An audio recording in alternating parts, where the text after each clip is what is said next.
sideways across my driveway gate, like it owned the ground beneath it. Engine running, windows tinted so dark they looked like bruises on the October air. I pulled up in my Honda Civic just after 4 in the afternoon, still thinking about the leftover pasta I was going to heat up for dinner, and my whole body went cold before my brain caught up. I parked on the street, got out slowly. 2 men stepped from the front doors of the Cadillac. Big, tailored suits that cost more than my rent. One cracked his knuckles like he was warming up for something. They positioned themselves between me and my own front door, shoulder to shoulder, a human wall. Then the rear door opened and my sister Vanessa stepped out. She was wearing white, not just any white, my white. The exact wedding dress I had tried on 6 days ago at the bridal boutique on Newberry Street. The one with the lace sleeves and the low back that made me cry when I saw myself in the mirror. My dress, on my sister's body, standing in my driveway. And from the other side of the Cadillac, Daniel Moretti unfolded himself into the daylight and placed his hand on my sister's waist like she had always belonged there. Like I was the stranger. Vanessa looked at me and smiled. Not warm, not cruel, just certain. "You've always lived for me, Kayla. This time, I'm just taking back what's mine." I stood there on the sidewalk in front of my own house in Brookline, Massachusetts, holding my work bag and a half-empty coffee cup, and I watched my fiancé wrap his arm around my sister like I was watching a movie about someone else's life. Daniel looked at me the way you look at a line item on a budget sheet that didn't perform. No anger, no guilt, just a man crossing something off a list. "The engagement is over, Kayla," he said. His voice was smooth, rehearsed. "I've had my attorneys begin the process. The ring, the apartment, the joint accounts. Everything will be handled. I'd prefer this to be civilized." Civilized. The word landed like a slap dressed up in a silk glove. I looked at Vanessa. She was standing tall, chin lifted, one hand resting on Daniel's chest. And that's when I saw them. The pearl earrings. Small, luminous, slightly uneven because they were antique. My grandmother's pearl earrings. Grandma Elaine left them to me specifically in her will, not to Vanessa, not to my mother. To me. The only thing anyone in my family had ever given me that wasn't a hand-me-down or an afterthought. Vanessa was wearing them like they were costume jewelry she'd picked up at a department store. She'd been inside my house. She'd gone through my jewelry box. She'd taken them and put them on before coming here to stand on my doorstep with my fiancé and tell me she was taking what was hers. Daniel gestured to the 2 men flanking my door. "I want this to go smoothly. No scenes, no calls. My legal team will be in touch about the details." The bigger one, the one with the knuckles, spoke for the first time. His voice was flat, practiced. "Don't make this harder than it needs to be, ma'am." The way he said it, like he'd said it before, like there was a script and I was just the latest woman to hear it. Vanessa adjusted the dress at the waist and glanced at Daniel like she was waiting for approval. He gave her a small nod.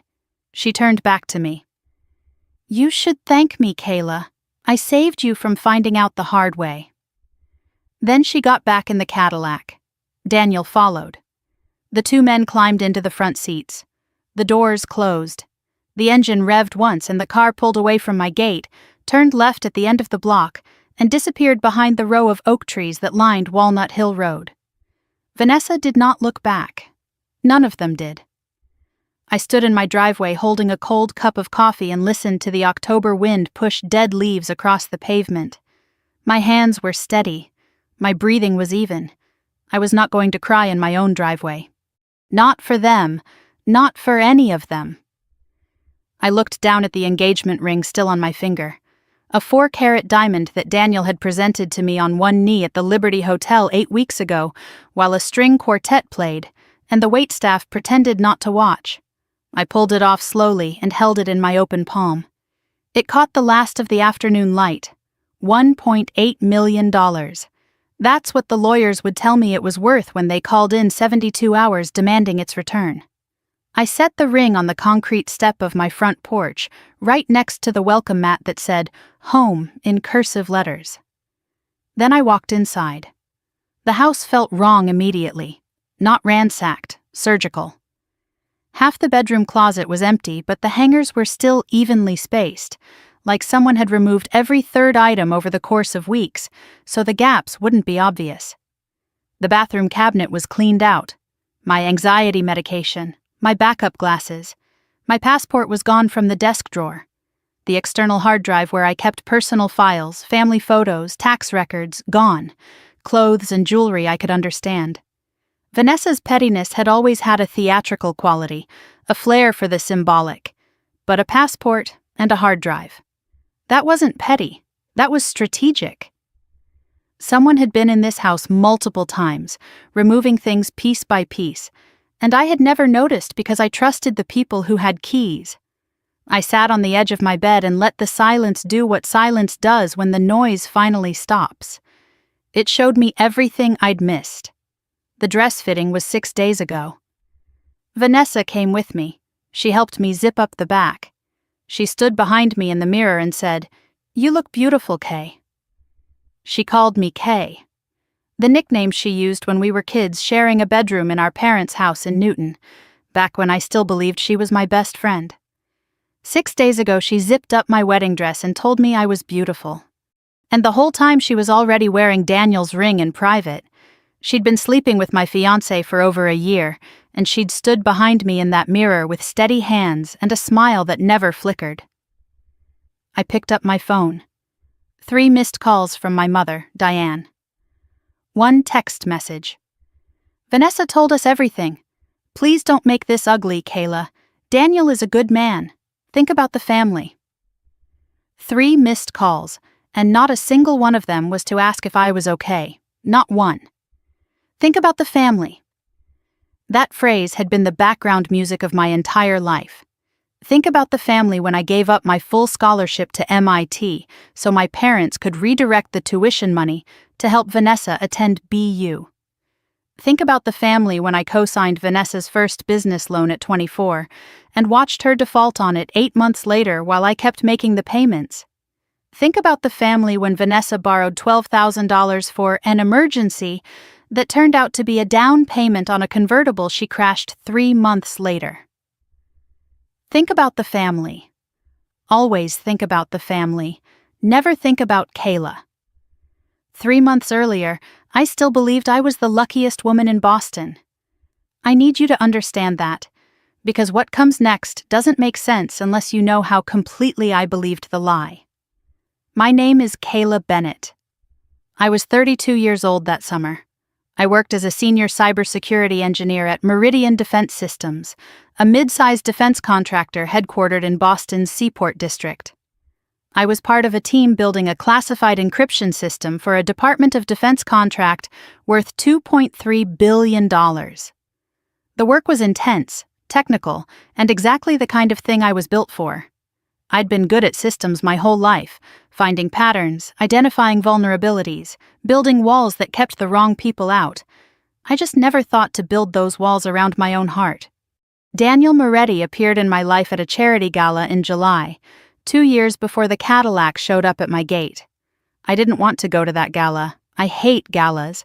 I hate small talk and canapes and shoes that pinch. But Vanessa insisted. She was working at a financial fund at the time and said it would be good for both of us to be seen. She drove us there. She picked out my dress. She walked me to a table near the back of the ballroom and introduced me to a man in a charcoal suit with silver at his temples and a smile that made you feel like you were the only person in the room. "Kayla, this is Daniel Moretti.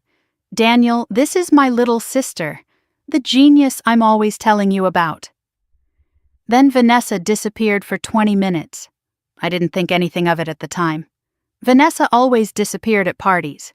She'd find someone more interesting to talk to, someone with a bigger name or a thicker wallet, and she'd drift. That was just Vanessa. But now, sitting in my half-empty house with my passport missing and my sister's perfume still lingering in the closet she'd raided, that 20-minute absence looked different. She didn't drift. She delivered me. She walked me to Daniel's table, made the introduction, and left the room so he could work. Daniel pursued me for 5 months before I agreed to a real date. I wasn't playing hard to get. I genuinely didn't trust it. Men like Daniel Moretti didn't chase women like me. I was not glamorous. I was not connected. I was a cybersecurity engineer who spent her weekends reading technical journals and her evenings debugging code. But Daniel was patient. Flowers arrived at my office every Friday. Handwritten letters, not emails, actual letters on heavy cream paper, arrived at my apartment. He remembered everything I said. My favorite author. The name of the dog I had when I was 11. The fact that I drank my coffee black with 1 sugar, never 2. It felt like being seen for the first time in my life by someone who wasn't obligated to look. He proposed 8 weeks before the Cadillac. A private dinner at the Liberty Hotel, a string quartet, a 3-carat diamond ring that caught the candlelight and scattered it across the ceiling like stars. He got on one knee and said, "I've never met anyone like you. You're the only real thing in my life." I cried. I said yes before he finished the sentence. For the first time in 32 years, I believed someone had chosen me. Not because I was useful, not because I was reliable, not because I would sacrifice without complaining, just because I was me. The wedding planning started immediately, and Daniel took over most of it. 300 guests, a venue at the Boston Harbor Hotel, a designer dress, caterers, florists, a 15-piece band. I wanted something small. He wanted something enormous. He won every negotiation with the same warm smile and the same 5 words, "Trust me, I know best." I let him design the whole thing because I'd spent my whole life watching other people take the lead, and I thought that's what love looked like. I understand now. He wasn't planning a wedding, he was building a stage. And I was never the bride, I was the prop. Night had fallen by the time I stopped sitting on my bed and started moving again. The engagement ring was still on the front step where I'd left it. I could see it through the window, catching the porch light, a tiny star sitting on concrete. My phone rang. Unknown number. I almost let it go to voicemail. Something made me answer. A woman's voice. Clipped. Professional. No warmth. "Ms. Bennett? My name is Jocelyn Park. I'm an attorney representing Moretti Holdings. I'm calling to inform you that Mr. Moretti has initiated proceedings to recover the engagement ring, valued at $1.8 million. You have 72 hours to return it to our offices. Failure to comply will result in civil litigation." She hung up before I could respond. 72 hours. They weren't even giving me a full night to grieve before the lawyers circled. This wasn't a breakup. This was a demolition. And every charge had been set long before I heard the first explosion. I set the phone down and opened my laptop. The screen lit up my face in the dark room. I am a woman who builds security systems for a living. I design walls that protect classified information from the most sophisticated threats on Earth. I find the cracks that other people miss. I trace the footprints that other people erase. Daniel Moretti picked me because I had access to secrets. He spent 2 years convincing me I was loved so he could get close to the most sensitive project in my company. He never once considered that the woman he chose as a target spent 10 years learning how to find the truth that powerful people try hardest to hide. He picked me because of what I could give him. He never stopped to think about what I could do to him. I showed up at Meridian Defense Systems at 7:45 the next morning because I didn't know what else to do. My badge had worked at the parking garage gate every day for 6 years. I'd swiped it so many times the plastic was wearing thin at the corner where my thumb pressed. I walked through the main entrance, nodded at the security guard, Gerald, who'd been there longer than me, and headed for the elevator bank. My badge didn't beep. The turnstile didn't move. I swiped again. Nothing. Gerald looked at his screen, then at me, and his face did something I'd never seen before. It folded. Like he was watching someone walk into a glass door and couldn't warn them in time. "Ms. Bennett, I need you to wait here for a moment." He picked up the phone. I stood in the lobby of the building where I'd spent 6 years of my life, where I'd designed encryption architecture that protected classified military communications, where I'd worked through weekends and holidays and the flu and a kidney infection because the work mattered and I was good at it, and I waited like a visitor, like a stranger. Like someone who didn't belong. Howard Langford came down personally. My direct supervisor. 53 years old, silver-rimmed glasses. The kind of man who wore the same 3 ties in rotation and thought it made him approachable. He'd mentored me since my first week. He'd recommended me for the Project Sentinel team. He'd told me once, over late-night takeout in the office during a deadline crunch, that I was the best engineer he'd ever managed. Howard didn't meet my eyes in the lobby. He walked me to a conference room on the 2nd floor, the one with no windows that we used for classified briefings, and closed the door behind us. "Kayla, we need to talk." He sat across from me and placed a folder on the table. Inside were printouts of system access logs. My name, my employee ID, timestamps showing logins to the Project Sentinel database at 2:14 in the morning, 3:47 in the morning, 1:22 in the morning, dates spanning the last 8 months. These logs show unauthorized access to classified project files from your credentials during off hours, Howard said. His voice was flat, professional, like he was reading from a script someone else had written for him. "The security team flagged it last week. We've conducted a preliminary internal review. Kayla, you're being placed on immediate suspension pending a full investigation into potential unauthorized disclosure of classified defense information."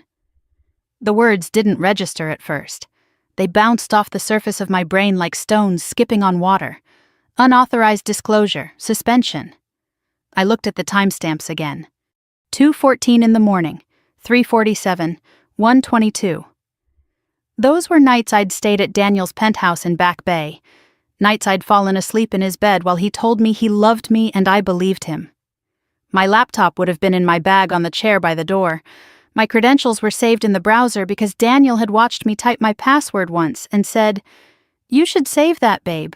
You log in too many times a day to type it every time." I'd thought it was a small kindness, a man who paid attention. I looked at Howard.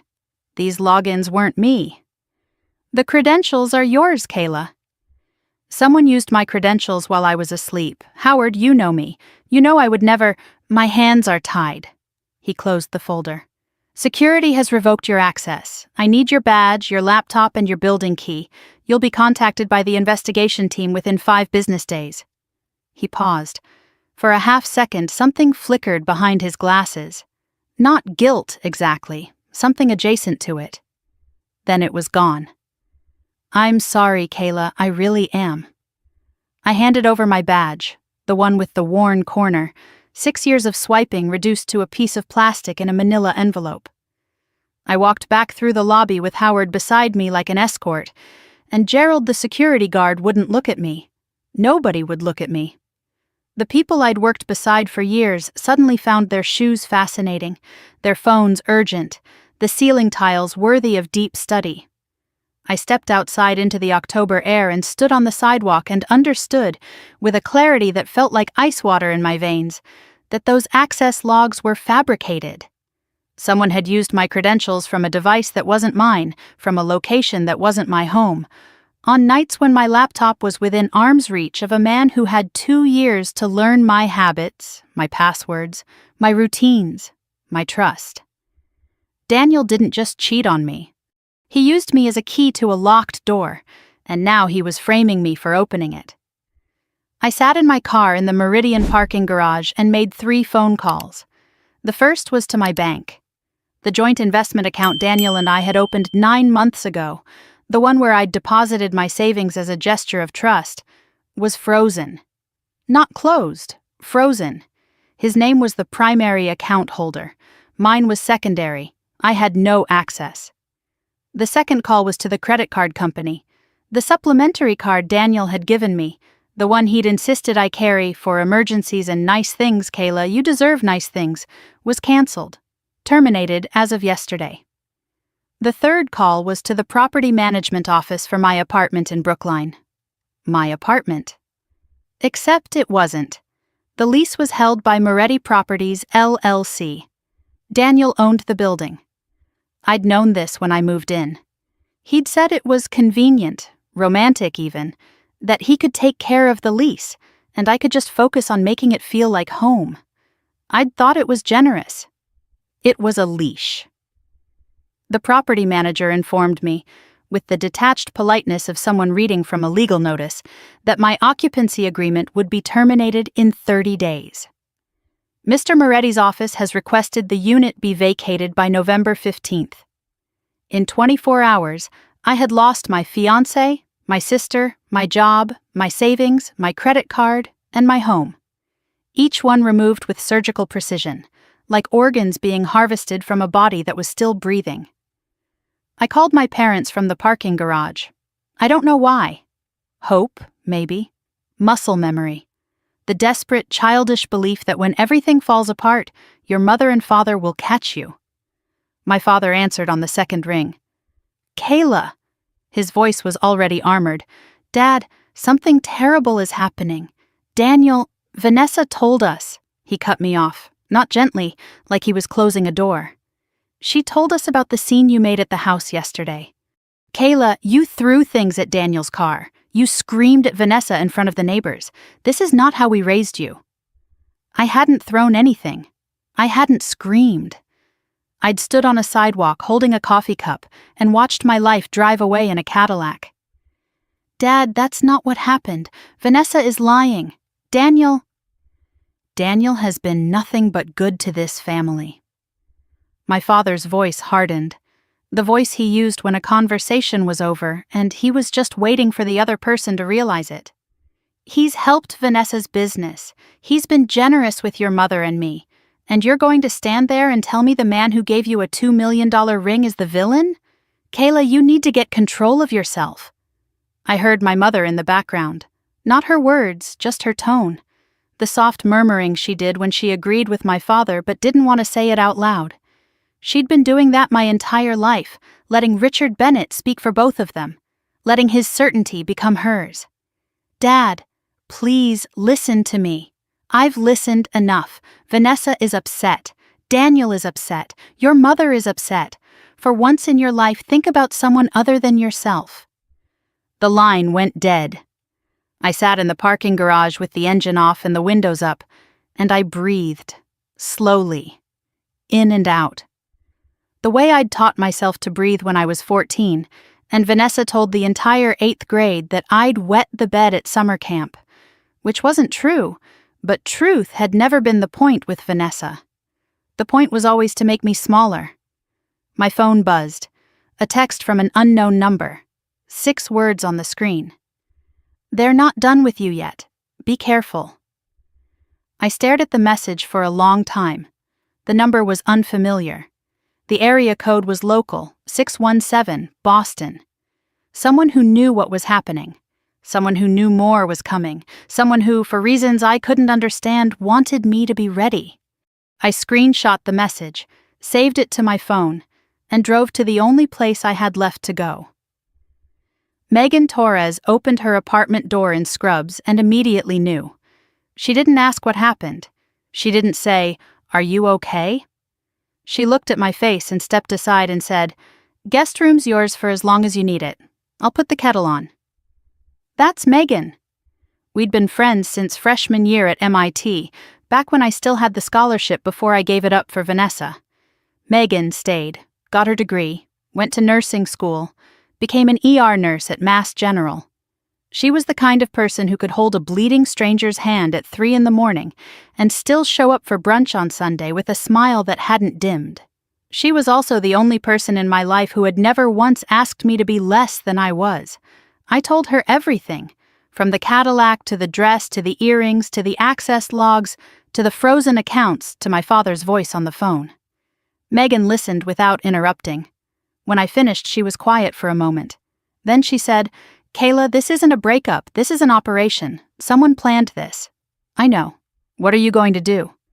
I opened my laptop on her kitchen table. What I do best. Find the cracks. I started that night, not with emotion, with methodology. The same approach I used at Meridian when analyzing a potential breach. Identify the intrusion point, map the timeline, follow the data. The access logs. Howard showed me listed timestamps across 8 months. I pulled up my personal calendar, cross-referencing every flagged date with my own records. Every single unauthorized login occurred on a night I spent at Daniel's penthouse. Not one exception. Whoever accessed the system used my credentials from a device that connected through an IP address I didn't recognize, but the connection was routed through a VPN configured to appear as if it originated from a device registered to my home network. Someone had cloned my network signature. That required technical knowledge, serious technical knowledge. Not Daniel's level. He was a deal maker, a money man, a face. He didn't build systems. He bought people who did, which meant someone with genuine cybersecurity skills had configured this setup. Someone who understood Meridian's internal network architecture well enough to spoof a connection that fooled the security team's automated monitoring. Someone inside the company. I thought about my team, the people I'd worked with daily on Project Sentinel, 6 engineers, 2 analysts, 1 project coordinator. I trusted all of them. But trust was the currency that had bankrupted me this week, so I set it aside and looked at the data instead. One name kept surfacing in my memory, not because of what he'd done, but because of what he'd stopped doing. Marcus Webb, 36 years old, mid-level systems engineer. He'd been on my team for 3 years. Good work, not exceptional. Quiet, kept to himself. He and I used to grab lunch together once a week, not because we were close friends, but because we were both the kind of people who ate at their desks and occasionally felt guilty about it. 3 weeks ago, Marcus stopped eating lunch with me. He stopped making eye contact in meetings. He started leaving early, something he'd never done in 3 years. And 2 months ago, at a team happy hour at a bar in the seaport, Marcus asked me a question that I'd laughed off at the time but now replayed in my head like a siren. "Hey Kayla, random question. For that presentation I'm putting together on internal architecture, can you walk me through how the Sentinel encryption layers interface with the external access protocols?" I'd explained it, casually, between sips of a gin and tonic, because he was a colleague and it was a reasonable question and I had no reason to guard the answer. Except now, sitting at Megan's kitchen table with my career in ruins, I realized Marcus had never given that presentation. I'd checked the internal share drive twice in the following weeks, and there was nothing. He'd asked for classified architectural details for a presentation that didn't exist. The next morning, I made a decision. I needed someone outside the system. Someone who could dig into the financial and personal connections I couldn't access from a laptop in my friend's guest room. I needed a private investigator. Megan knew someone.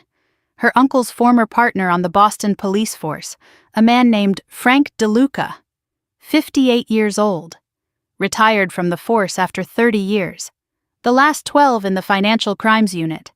Now he worked private cases out of a one-room office in Dorchester above a dry cleaner. I called him. His voice was gravel and black coffee. I gave him the short version. He was quiet for 10 seconds after I finished, which I would learn was Frank's way of deciding whether you were worth his time. "Ms. Bennett, if your target is Daniel Moretti, you need to understand something. I've seen his name come across desks for years. Never enough to stick, but always enough to notice. The man doesn't leave fingerprints. He leaves other people's fingerprints." "I know. He left mine." Another pause. "Come to my office tomorrow. Bring everything you have. And Ms. Bennett, if this goes where I think it's going to get worse before it gets better. Probably a lot worse." "I don't have anything left to lose, Mr. DeLuca." Yeah, that's what people always say right before they find out they do. That evening I drove to Newton. I didn't plan to. I was on my way to pick up takeout from the Thai place on Washington Street, and I found myself turning onto my parents' block without deciding to. Muscle memory or masochism, I couldn't tell the difference. I slowed as I passed the house. A colonial with white trim, the lawn still green despite October, the American flag hanging limp on the porch. The house where I learned to ride a bike, where I practiced piano scales until my fingers ached, where I sat at the kids' table at Thanksgiving until I was 26 because Vanessa's friends needed the chairs at the adult table, and someone had to make room, and it was always me. Daniel's Cadillac was parked in the driveway, the same Cadillac, in my parents' driveway like it had been there 100 times. I stopped the car across the street and looked through the dining room window. The chandelier was on, the one my mother saved for holidays and special occasions. Through the glass I could see them. My mother at the head of the table setting down a serving dish. My father at the other end pouring wine. Vanessa on one side laughing at something, her hand on Daniel's arm. Daniel beside her, leaning back in his chair with the ease of a man who has never been refused entry to any room. They were having dinner. A family dinner. 4 days after Vanessa stole my fiancé, 3 days after my parents told me to get control of myself, my family was sitting around the dining room table with the man who was systematically destroying my life, and they were eating pot roast under the good chandelier. Vanessa was sitting in my chair, the one on the left side, closest to the kitchen, the seat I'd occupied at every family meal for as long as I could remember. She was sitting in it with her back straight and her wine glass raised, and my mother was smiling at her, and my father was carving meat, and Daniel Moretti was watching all of it with the quiet satisfaction of a man who has purchased exactly what he wanted. I sat in my car across the street and watched my family replace me over pot roast. They didn't draw the curtains. They didn't think they needed to, because in their minds, I was already gone. I was already the version of the story Vanessa had told them, the hysterical little sister who made a scene and needed to be managed. They'd closed ranks so fast it was like I'd never been inside them. I put the car in drive and pulled away. I didn't cry.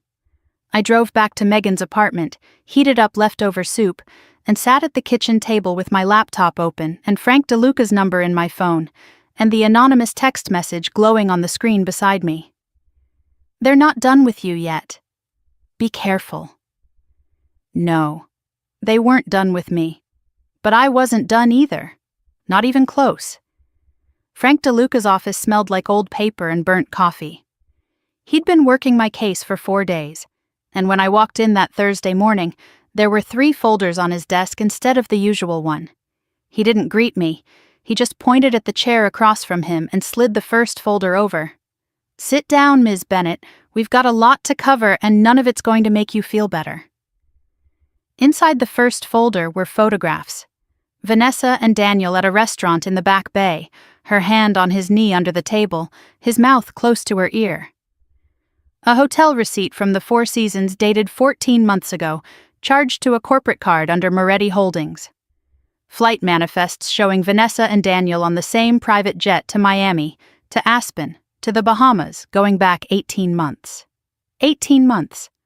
Vanessa had been sleeping with my fiancé for a year and a half, 6 months longer than I'd even known Daniel existed in any romantic sense. She wasn't the woman who stole my fiancé. She was the woman who had him first. "The affair's the surface," Frank said, watching me flip through the photos with hands I forced to stay steady. "It's ugly, but it's not the story. The story is in folder 2. I opened it. Financial records, corporate filings, employment history. Vanessa Bennett had worked as a financial assistant at Moretti Capital, Daniel's private investment fund, for 11 months. She started 3 years ago. She left the position 14 months ago, right around the time the hotel receipts began. On paper, she'd been a low-level employee who moved on to start her own interior design business, Bennett and Bloom Interiors. In reality, the timeline told a different story. Vanessa was inside Daniel's organization for nearly a year before the affair began. She had access to his files, his contacts, his strategy, and her interior design company, the one my parents were so proud of, the one I'd co-signed a loan for, was funded by a $500,000 investment from the Moretti Foundation that Frank traced through a shell company called Beacon Row Holdings. "She didn't just work for him," I said. "She was recruited." "That's my read," Frank said. "Moretti doesn't hire assistants through normal channels. He headhunts. He finds people with access to things he wants and brings them inside his operation. Your sister had access to something very valuable." "Me. You." Frank opened the 3rd folder, and I felt the ground shift under my chair. "This is where it gets bad, Ms. Bennett. Moretti didn't start with you." Inside were newspaper clippings, court documents, and a printed LinkedIn profile. Dr. Natalie Chen, 38 years old, former senior systems engineer at Harman Dynamics, a defense contractor based in Arlington, Virginia. 4 years ago, Natalie was terminated after an internal investigation found evidence of unauthorized access to classified project files. The access logs showed her credentials being used during off hours from locations inconsistent with her home address. She was fired, her security clearance was revoked, and her professional reputation was destroyed. She fought it for 8 months, filed appeals, hired lawyers, but the evidence was ironclad and no one believed her.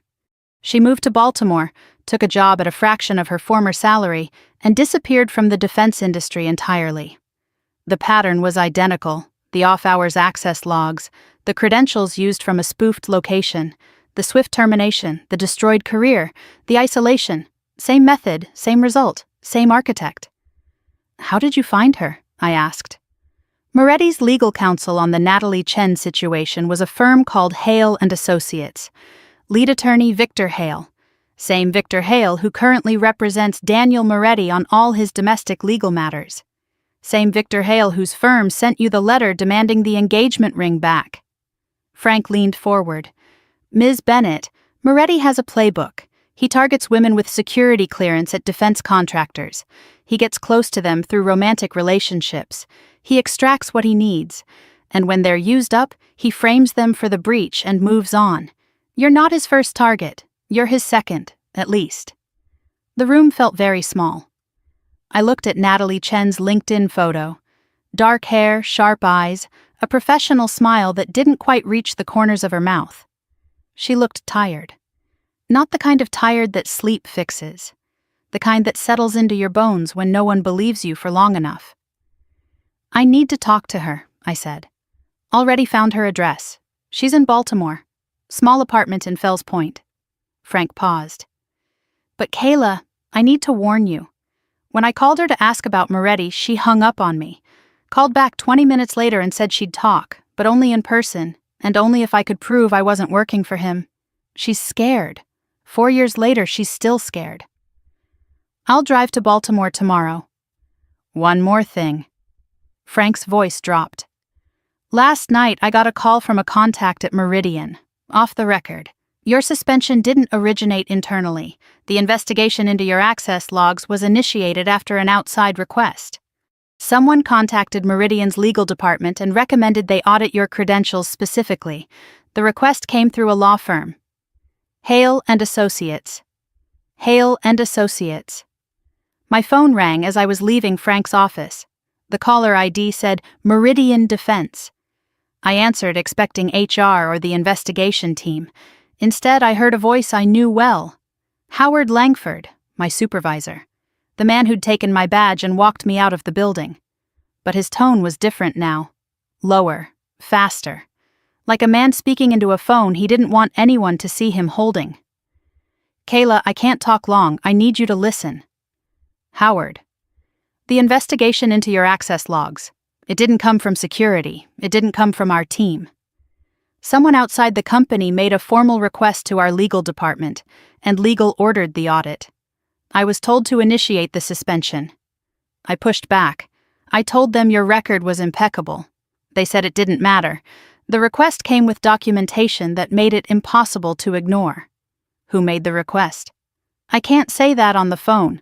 All I can tell you is that I was given a letter to sign, a recommendation for immediate suspension based on the audit findings. I didn't write it. I didn't investigate it. I was handed a finished document and told to sign it and deliver the news." "Howard, you could have warned me." Silence. Then, "I have a family, Kayla, a mortgage, 2 kids in college." When the letter landed on my desk, it came with an implication. Not a threat, an implication. The kind that doesn't need to be said out loud. He paused. "I'm sorry. I'm sorrier than you know. But I can't do more than this." The line went dead. I sat in my car outside Frank's office and replayed his words. Howard hadn't just been pressured, he'd been afraid. And whatever scared a man who'd spent 30 years in defense contracting was bigger than a jealous ex-fiancé settling a personal score. This was institutional. This was organized. And whoever was pulling the strings had enough power to reach inside a classified defense contractor and rearrange the furniture without leaving a mark. The next morning I drove to Baltimore. 3.5 hours on I-95 with nothing but my thoughts and a thermos of gas station coffee. I replayed everything. The charity gala where Vanessa introduced me to Daniel. The 20 minutes she disappeared. The 2 years of pursuit. The flowers, the letters, the weekend trips. The proposal, the access logs, the framing, Howard's phone call. Every piece fit together like a circuit board. Each connection deliberate, each pathway designed to carry information in one direction, from me to Daniel, and to carry blame in the other direction, from Daniel to me. Natalie Chen lived in a third-floor walk-up in Fells Point, a neighborhood of cobblestone streets and brick row houses that smelled like the harbor. She opened the door on the chain and looked at me through the gap for a full 10 seconds before letting me in. She was thinner than her LinkedIn photo. Her apartment was clean but sparse, the kind of space that belongs to someone who stopped decorating because they stopped planning to stay. We sat at her kitchen table and she poured me water from a filtered pitcher and didn't speak until I did. I told her everything. The Cadillac, the dress, the access logs, Frank's findings, the identical pattern. She listened without expression, her hands wrapped around her water glass, and when I finished she closed her eyes for a moment and breathed out through her nose like she was deflating. 4 years, she said. 4 years I've been telling myself it was over, that I'd moved on, and here you are sitting at my kitchen table telling me it's still happening. She opened her eyes. His name was David when I knew him. David Moran. That's the name he used. Charming, persistent, made me feel like I was the center of the universe. We dated for a year. He proposed after 8 months. I said yes. She paused. Same playbook? Same playbook, I said. He destroyed my life and no one believed me, Natalie said, her voice flat, factual, like she was reading a weather report about a hurricane that had already passed. They said I was paranoid. My family pulled away. My friends got tired of hearing about it. My lawyer told me to take a settlement and move on because fighting it would cost more than I'd ever recover. So I moved on, moved here, got a job doing IT consulting for a company that makes dental software. I went from protecting military communications to debugging appointment schedulers. She looked at me. What do you want from me, Kayla? Everything you have, emails, documents, notes, anything you saved from when it happened. I saved everything, she said. She stood and went to her bedroom closet. Came back with a cardboard box, the kind you buy at an office supply store, taped shut with packing tape that had yellowed with age. I kept it because I knew someone else would show up eventually. I just didn't think it would take 4 years. We spent 2 hours going through the box. Printed emails between David Moran and a law firm, Hale and Associates. The language was clinical, corporate. Asset management. Liability containment. Separation protocol. Natalie was never referred to by name. She was the subject, or NC. In one email from Victor Hale to Daniel's office, dated 4 years ago, the line read, "Subject has been neutralized. Recommend standard separation protocol. No further engagement necessary." Neutralized. Like she was a threat that had been diffused. Like she was a malfunction in a system that needed to be patched and forgotten. I was reading my own future in the language of Natalie's past. Somewhere in Daniel's files, there was probably an email that said the same thing about me. Subject KB, neutralized. Standard separation protocol. Move on to the next one. As I was putting the last of the documents back into the box, Natalie grabbed my wrist. Her grip was stronger than I expected. Kayla, there's something I never told anyone. The night before I was fired, someone broke into my apartment. Nothing was taken except my work laptop and my phone. And there was a note on my kitchen counter. Just one sentence. Walk away and this ends. Did you call the police? Who was going to believe me? I was already the unstable ex-girlfriend who couldn't accept a breakup. That's the story they'd built. By the time they were done, even I started wondering if maybe I was crazy. She let go of my wrist.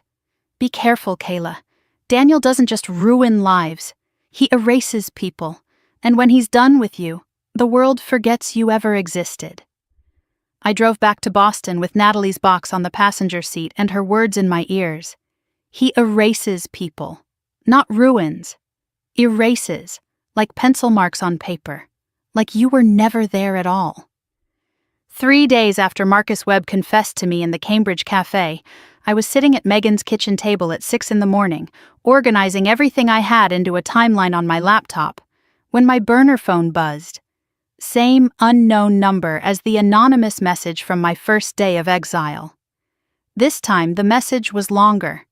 Check the Moretti Foundation donor list. Your parents' names are on it. They knew before you did, all of them. I stared at the screen. Whoever was sending these messages knew about my parents specifically, not just that they'd sided with Vanessa, not just that they'd taken Daniel's calls. They knew about financial connections between the Moretti Foundation and my family. This wasn't a random whistleblower with a guilty conscience. This was someone with direct access to Daniel's financial operations, who also knew the details of my family relationships. The intersection of those two circles was very small. I tried tracing the message. 3 VPN layers, professionally masked, rotating IP addresses.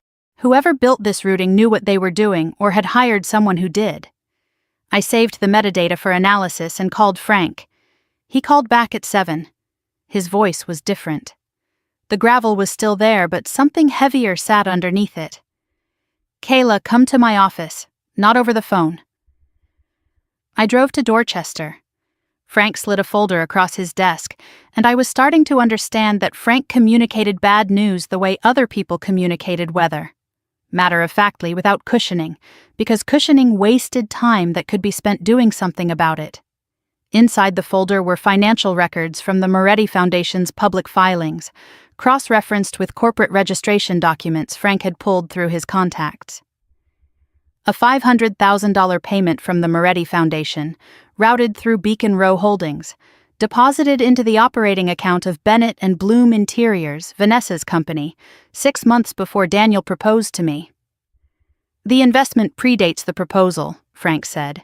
That means the arrangement between Daniel and your family was locked in before he ever put a ring on your finger.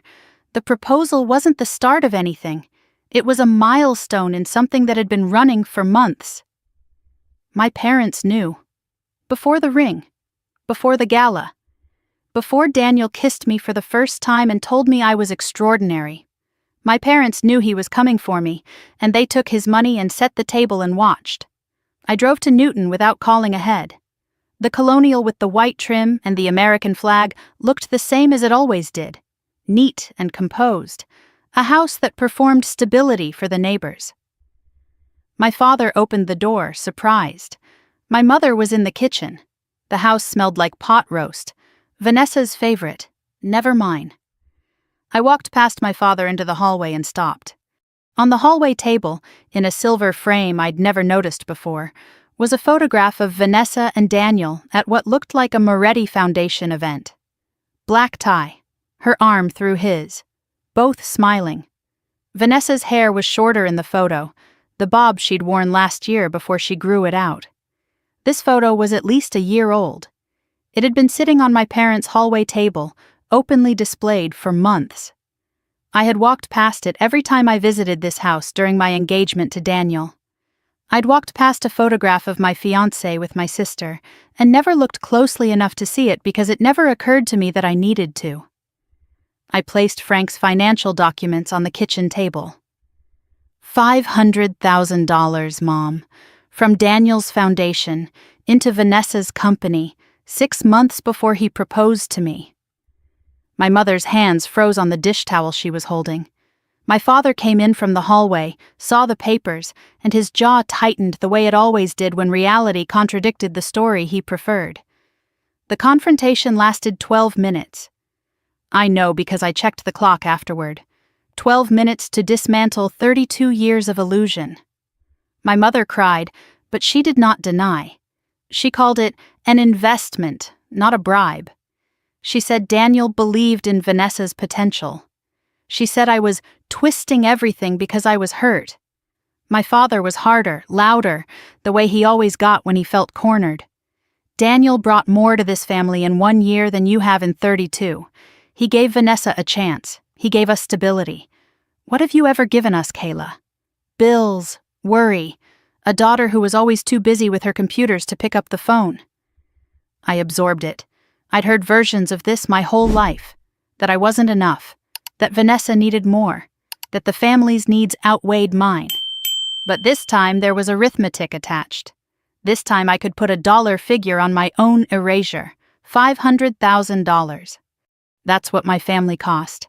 That's the price they accepted to stay quiet while a man dismantled their youngest daughter's life from the inside. I asked one question. Did you know Daniel was using me to access classified defense projects? My father hesitated. 1 second, maybe 2. But I'm trained to notice gaps in systems, and a 2-second pause from Richard Bennett was a canyon. My mother looked at the floor. Neither answered directly. My father said, "We didn't ask questions. Daniel said he needed you close to certain business interests. We assumed it was networking."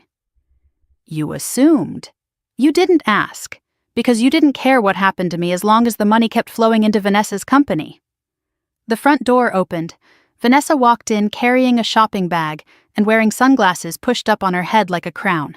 She had a key. She came and went freely. This was still her house in every way that mattered, and it had never been mine.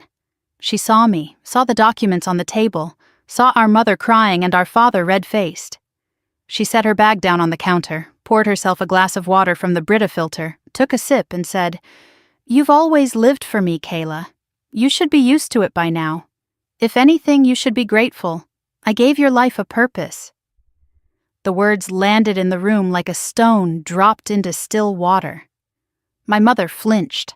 My father looked away. And Vanessa stood there drinking water in our mother's kitchen with the same expression she'd worn in the Cadillac. The same expression she'd worn at the dress fitting when she zipped me up and told me I was beautiful, serene, certain, untouchable. She genuinely believed it. She had rewritten the history of our family so completely that she saw herself as the sun and me as a moon that existed only to reflect her light.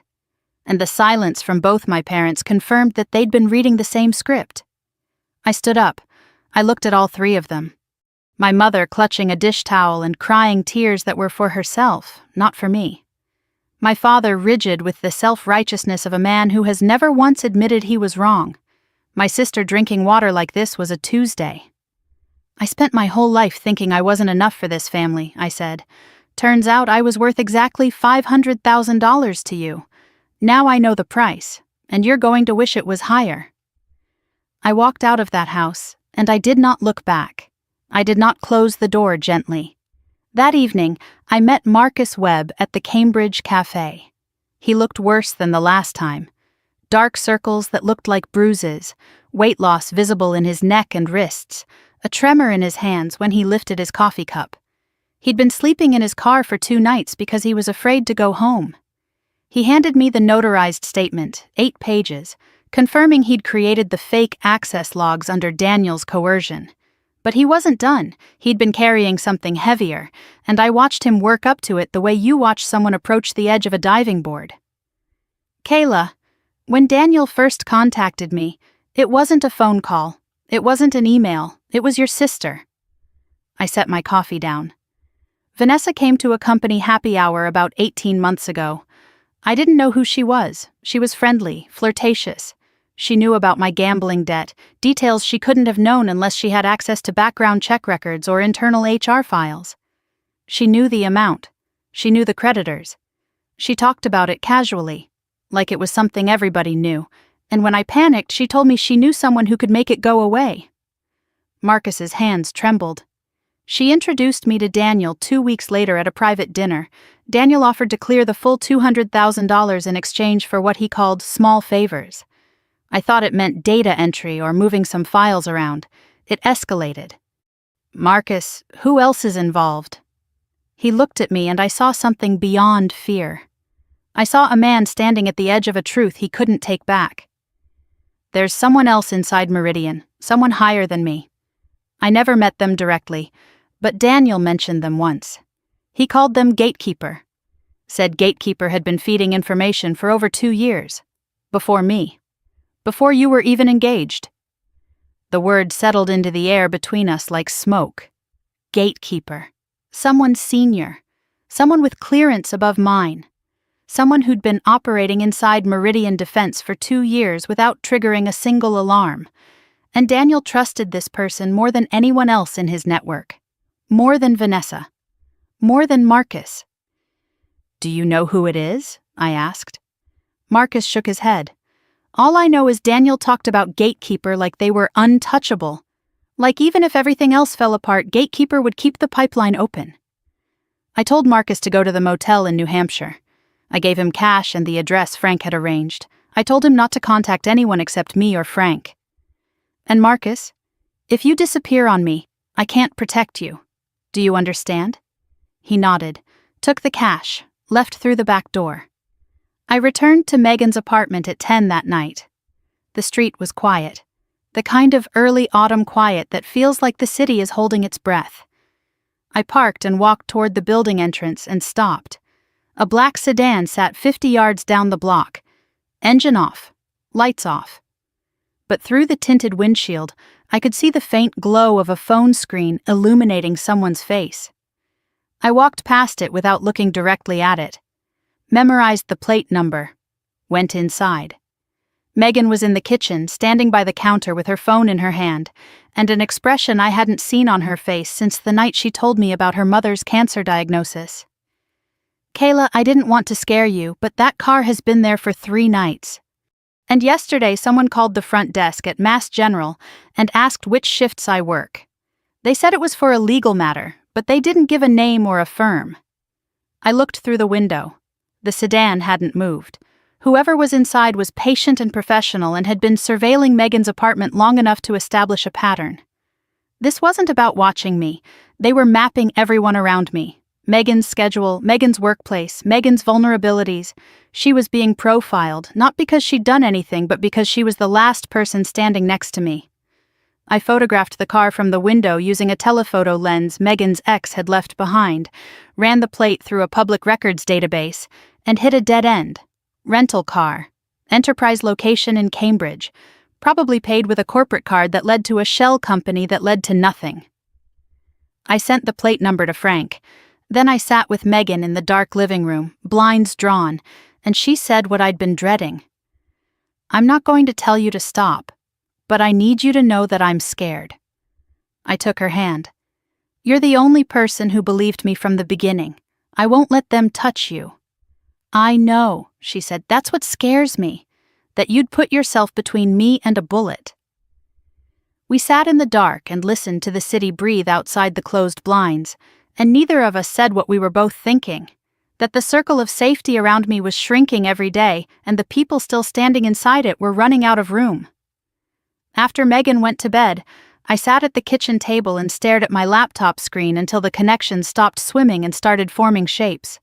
Frank's financial trail, Marcus's confession, Natalie's box of evidence, the anonymous messages, the surveillance car, Howard's terrified phone call, and the word that sat at the center of everything like a spider in a web.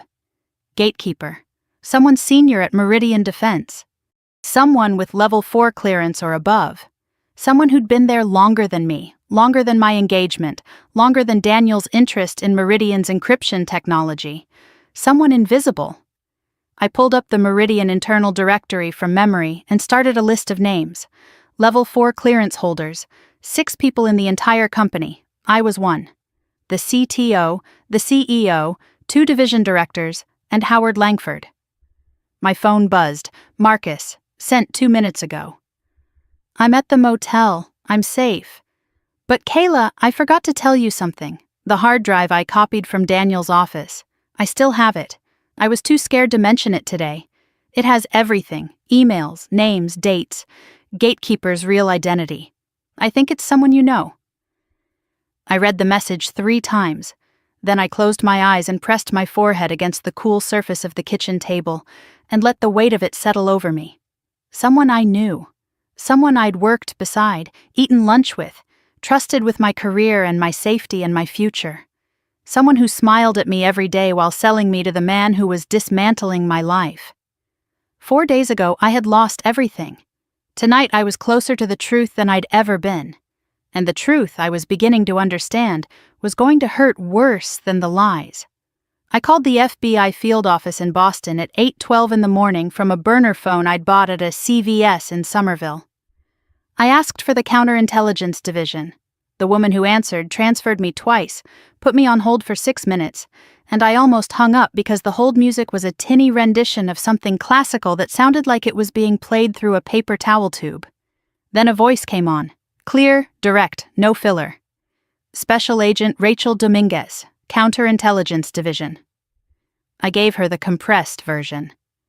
Senior cybersecurity engineer at a defense contractor, framed for a data breach by my ex-fiancé, a billionaire real estate developer. Evidence of a larger espionage operation targeting multiple defense firms over at least 4 years. A cooperating witness, financial records, a pattern. Rachel listened without interrupting, which I would learn was her signature. Most people fill silence with noise. Rachel Dominguez filled it with attention. When I finished, she said, "Ms. Bennett, can you come in today?" "Not tomorrow, today." I said yes, and was at the FBI Boston field office on Center Plaza by 10:30. Rachel Dominguez was late 40s, lean, with dark hair pulled back tight, and eyes that moved like security cameras, smooth, constant, missing nothing. She led me through 2 security checkpoints and down a hallway that smelled like recycled air and institutional carpet, into a conference room with no windows and a table that could seat 8, but held only 2 chairs. She placed a digital recorder between us and sat down. "Before you start, I want you to know something. You're not the first person to walk in here about Daniel Moretti." My stomach dropped and rose at the same time. The FBI already knew his name. I wasn't bringing them news. I was confirming something they'd been watching from a distance, trying to build a case around for months. "How long?" I asked. "I can't give you specifics, but approximately 8 months. Suspected economic espionage, money laundering through real estate holdings, improper access to defense technology through civilian contractors." She paused. "We have fragments, financial anomalies, suspicious connections between Moretti's companies and foreign intermediaries. But we don't have an inside witness. We don't have hard evidence from within the target companies. Everything we have is circumstantial, and circumstantial doesn't get arrest warrants for a man with Daniel Moretti's legal resources." I opened my bag and laid it out. Marcus Webb's notarized confession about the fabricated access logs. Frank DeLuca's financial trail connecting the Moretti Foundation to my parents and Vanessa's company through Beacon Row Holdings. The documents from Natalie Chen's box, including Victor Hale's emails about subject neutralization and separation protocol. The pattern, 2 women, 2 defense contractors, identical methods, identical outcomes. And the name. There's someone inside Meridian Defense, a mole. Daniel calls them gatekeeper. They've been operating for at least 2 years, possibly longer. Rachel's expression shifted when I said the word. It was small, controlled, the kind of micro-reaction that most people wouldn't catch. But I'd spent 10 years reading systems for anomalies, and a human face is just another system. She'd heard the name before. The FBI knew Gatekeeper existed but couldn't identify who was behind it. I was the missing variable. "Mrs. Bennett," Rachel said, after reviewing the documents for several minutes, "what you're describing could be the break we've been waiting for. But I have to be transparent. If you cooperate formally, if you become a federal witness, Daniel Moretti will know, his legal team will know, and based on what we've observed, his response to perceived threats is aggressive and immediate." "He already took my job, my home, my family, and my fiancé," I said. "What's left to lose?" Rachel looked at me steadily. "Your safety, and the safety of the people around you." I thought about Megan, the black sedan outside her apartment, the calls to her hospital. "I understand the risk," I said. "I'm not asking you to protect me from it. I'm asking you to use what I'm giving you before he does it to someone else." I was leaving the FBI building, walking down the front steps into the midday sun, when Megan called. Her voice was tight, controlled the way it gets when she's managing a crisis in the ER and can't afford to panic. "Kayla, have you seen the news?" I pulled out my phone. A Boston Globe feature article, posted 2 hours ago. The headline hit me like a fist wrapped in newsprint. Former defense contractor employee under investigation for data breach claims billionaire ex-fiancé framed her. Sources say otherwise. I stood on the sidewalk and read it. The article was a demolition job disguised as journalism. Anonymous sources close to the Moretti family described me as obsessive, unable to accept the end of the relationship, increasingly erratic since the engagement ended. The writer quoted a family member who asked not to be named, saying I had a history of emotional volatility. And then, buried in the fourth paragraph like a knife slipped between ribs, a detail that made my vision blur. The article mentioned that I had been prescribed anxiety medication, implying a pattern of mental instability. My anxiety medication. The bottles that vanished from my bathroom cabinet when the house was surgically emptied in October. Someone hadn't just taken them to destabilize me. They'd taken the prescription labels, the pharmacy information, the dosage records, and fed them to a reporter as evidence that I was falling apart. The theft wasn't petty. It was ammunition. The article quoted Vanessa directly. My sister needs professional help. I love her, but she's been spiraling since the engagement ended. I'm worried about her safety, and honestly about the safety of people around her. The concerned sister performance, pitch perfect. Vanessa sounded caring, not cruel. Worried, not vindictive. A reader scrolling through the Globe on their lunch break would see a troubled young woman and a compassionate older sister trying to help. They wouldn't see the Cadillac, they wouldn't see the wedding dress, they wouldn't see the pearl earrings or the $500,000, or the email that said, "Subject has been neutralized." I scrolled through the comments because I am a human being, and human beings do stupid things when they're hurt. Most of them sided with Vanessa. This poor woman needs therapy, not a lawsuit. Another gold digger mad she got dumped by a billionaire. The sister sounds like a saint for putting up with this. Classic scorned woman syndrome. Each comment was a small incision. I closed the phone. I did not read anymore. The professional fallout came fast. Megan called again an hour later. Mass General Hospital had received 3 anonymous phone calls that morning. The first accused Megan of harboring a person under federal investigation and demanded to know if the hospital condoned such behavior from its nursing staff. The second requested Megan's shift schedule for a legal matter, but refused to provide a name or firm. The third was the simplest and the worst. A man's voice, calm, unhurried. Tell your friend to stop before someone gets hurt. Megan's supervisor had called her in and told her, with the discomfort of a man who didn't want to be involved, that she needed to sort out her personal life before it affected the department. Megan was holding. But holding has a shelf life. I called Frank. They're going after Megan now. They're cutting your support network, Frank said, his voice flat with recognition.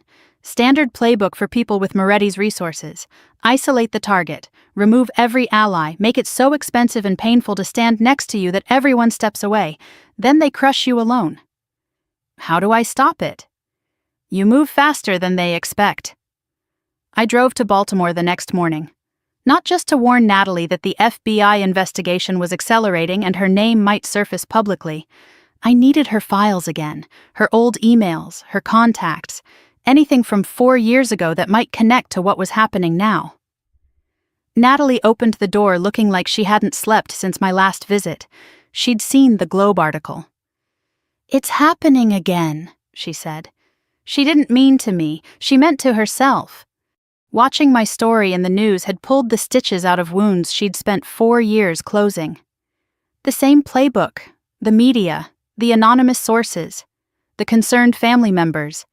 They did exactly this to me in Virginia.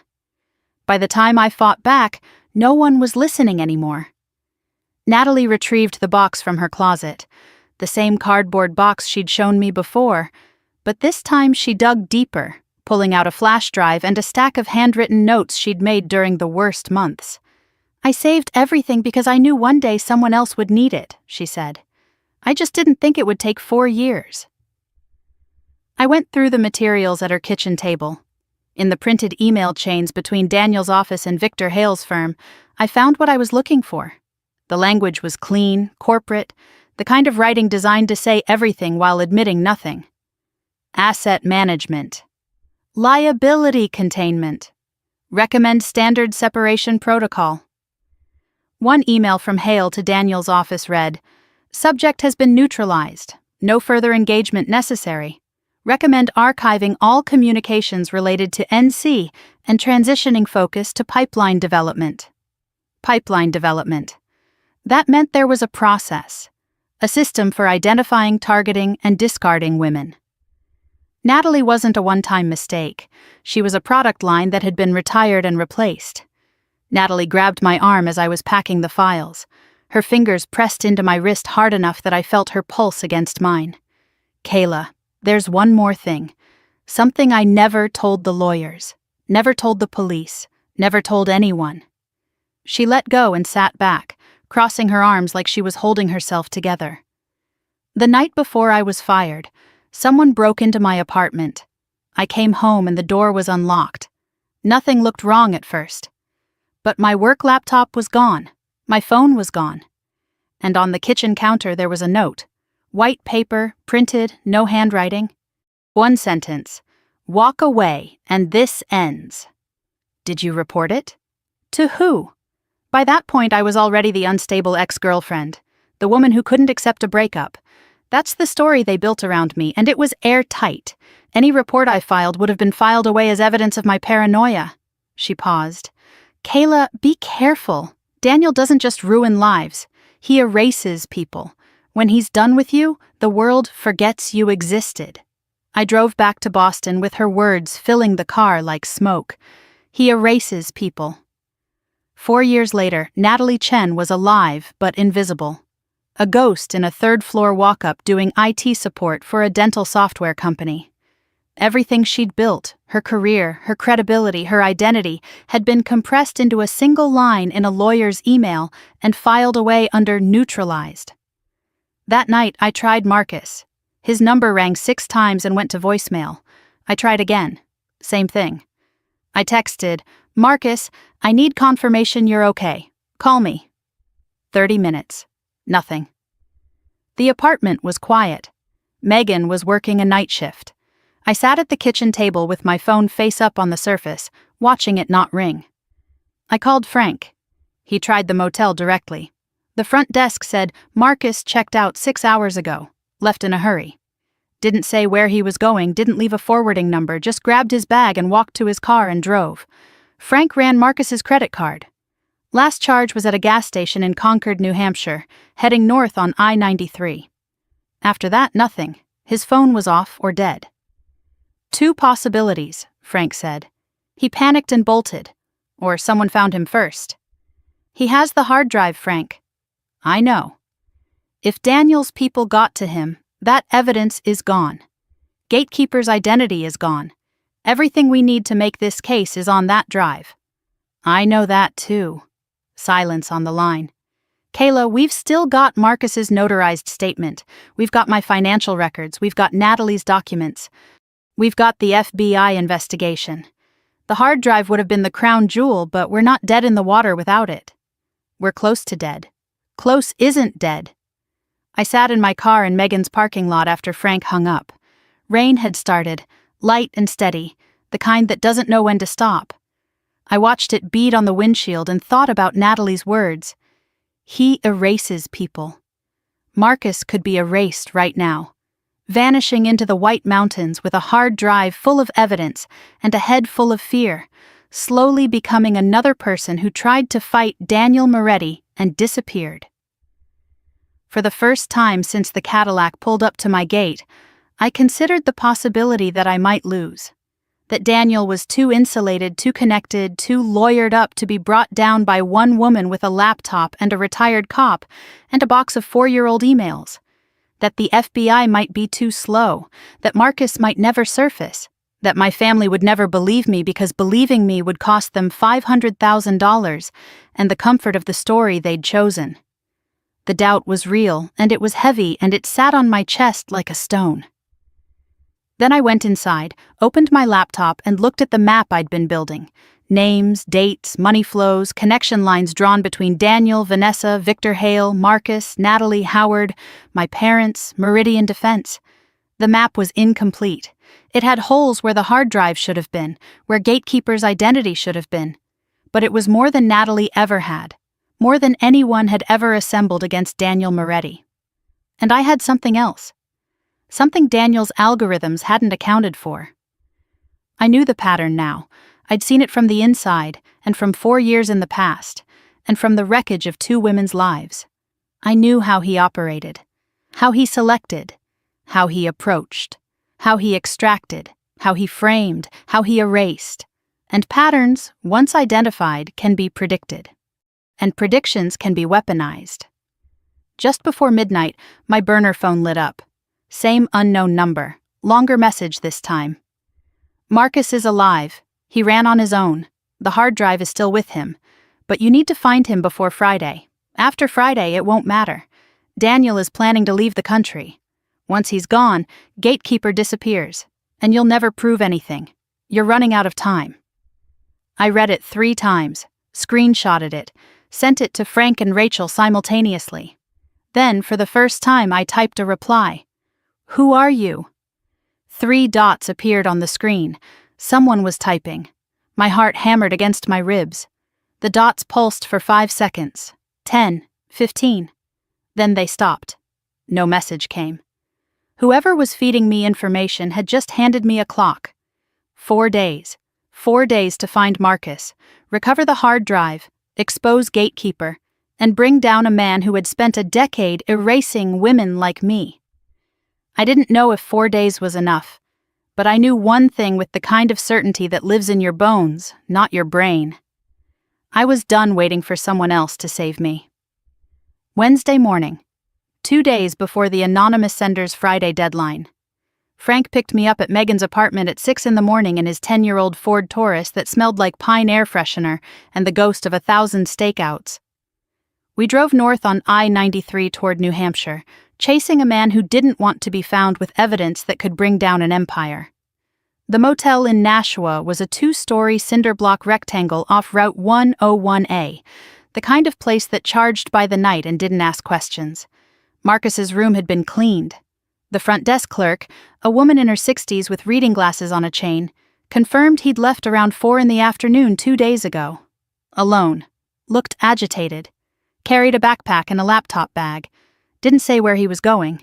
Paid cash for his last night. Frank showed his old badge, the retired one that still opened doors when you flashed it fast enough, and the clerk let us check the room. Nothing. Sheets changed, trash emptied, minibar untouched. He'd left clean. Frank drove us to the gas station in Concord, where Marcus's last credit card charge had pinged, a Sunoco on the edge of the highway. Frank talked to the manager, showed Marcus's photo on his phone, and got access to the security footage. There he was, time-stamped 37 hours ago, alone, no one following him. He filled his tank, went inside, bought a bottle of water and a pack of cigarettes, came back out, got in his car, and drove north. His face on the footage was the face of a man running from something he couldn't see, not hurt, not restrained, terrified and free, which was almost worse because it meant the threat was in his head, and you can't outrun what's inside your own skull. Frank knew people in New Hampshire, former colleagues from the Boston PD who'd retired to the quiet towns north of Concord, guys who did private security work and kept their ears close to the ground. He made calls from the Sunoco parking lot while I sat in the passenger seat analyzing the anonymous messages on my laptop. 3 messages now. I laid them side by side and looked at the metadata. The timestamps formed a pattern I hadn't noticed before. The first message arrived within 30 minutes of my suspension from Meridian. The second arrived the morning after Marcus confessed to me at the cafe. The third arrived the night Marcus disappeared. Each message was sent within a tight window following a significant event in my case. The sender wasn't operating on a schedule. They were operating on a trigger. They were watching events unfold and responding in near real time. This person had either direct access to Daniel's communications, active surveillance on me, or both. Not a distant tipster dropping breadcrumbs. Someone inside the machine watching the gears turn, whispering through the gaps. By noon, Frank had a lead. One of his contacts, a retired detective now doing PI work in the Lakes region, had spotted a car matching Marcus's description at a budget motel in Lincoln, a small town near the White Mountains, 3 hours north. We drove. I used the time to dig deeper into the anonymous messages, trying to crack the VPN layering, running the routing through tools I'd built during my work at Meridian. Whoever configured the anonymization knew what they were doing, but had made one small error. The third message used a slightly different encryption handshake than the first two, suggesting the sender had switched devices or locations in a hurry.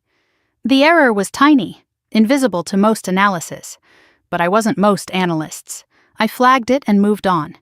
I'd crack it later. Right now, Marcus was the priority.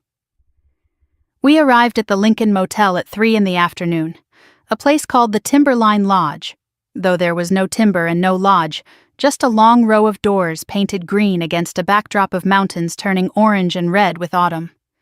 Frank checked the lot. Marcus's car was parked in front of room 14. We knocked. Silence. Knocked again.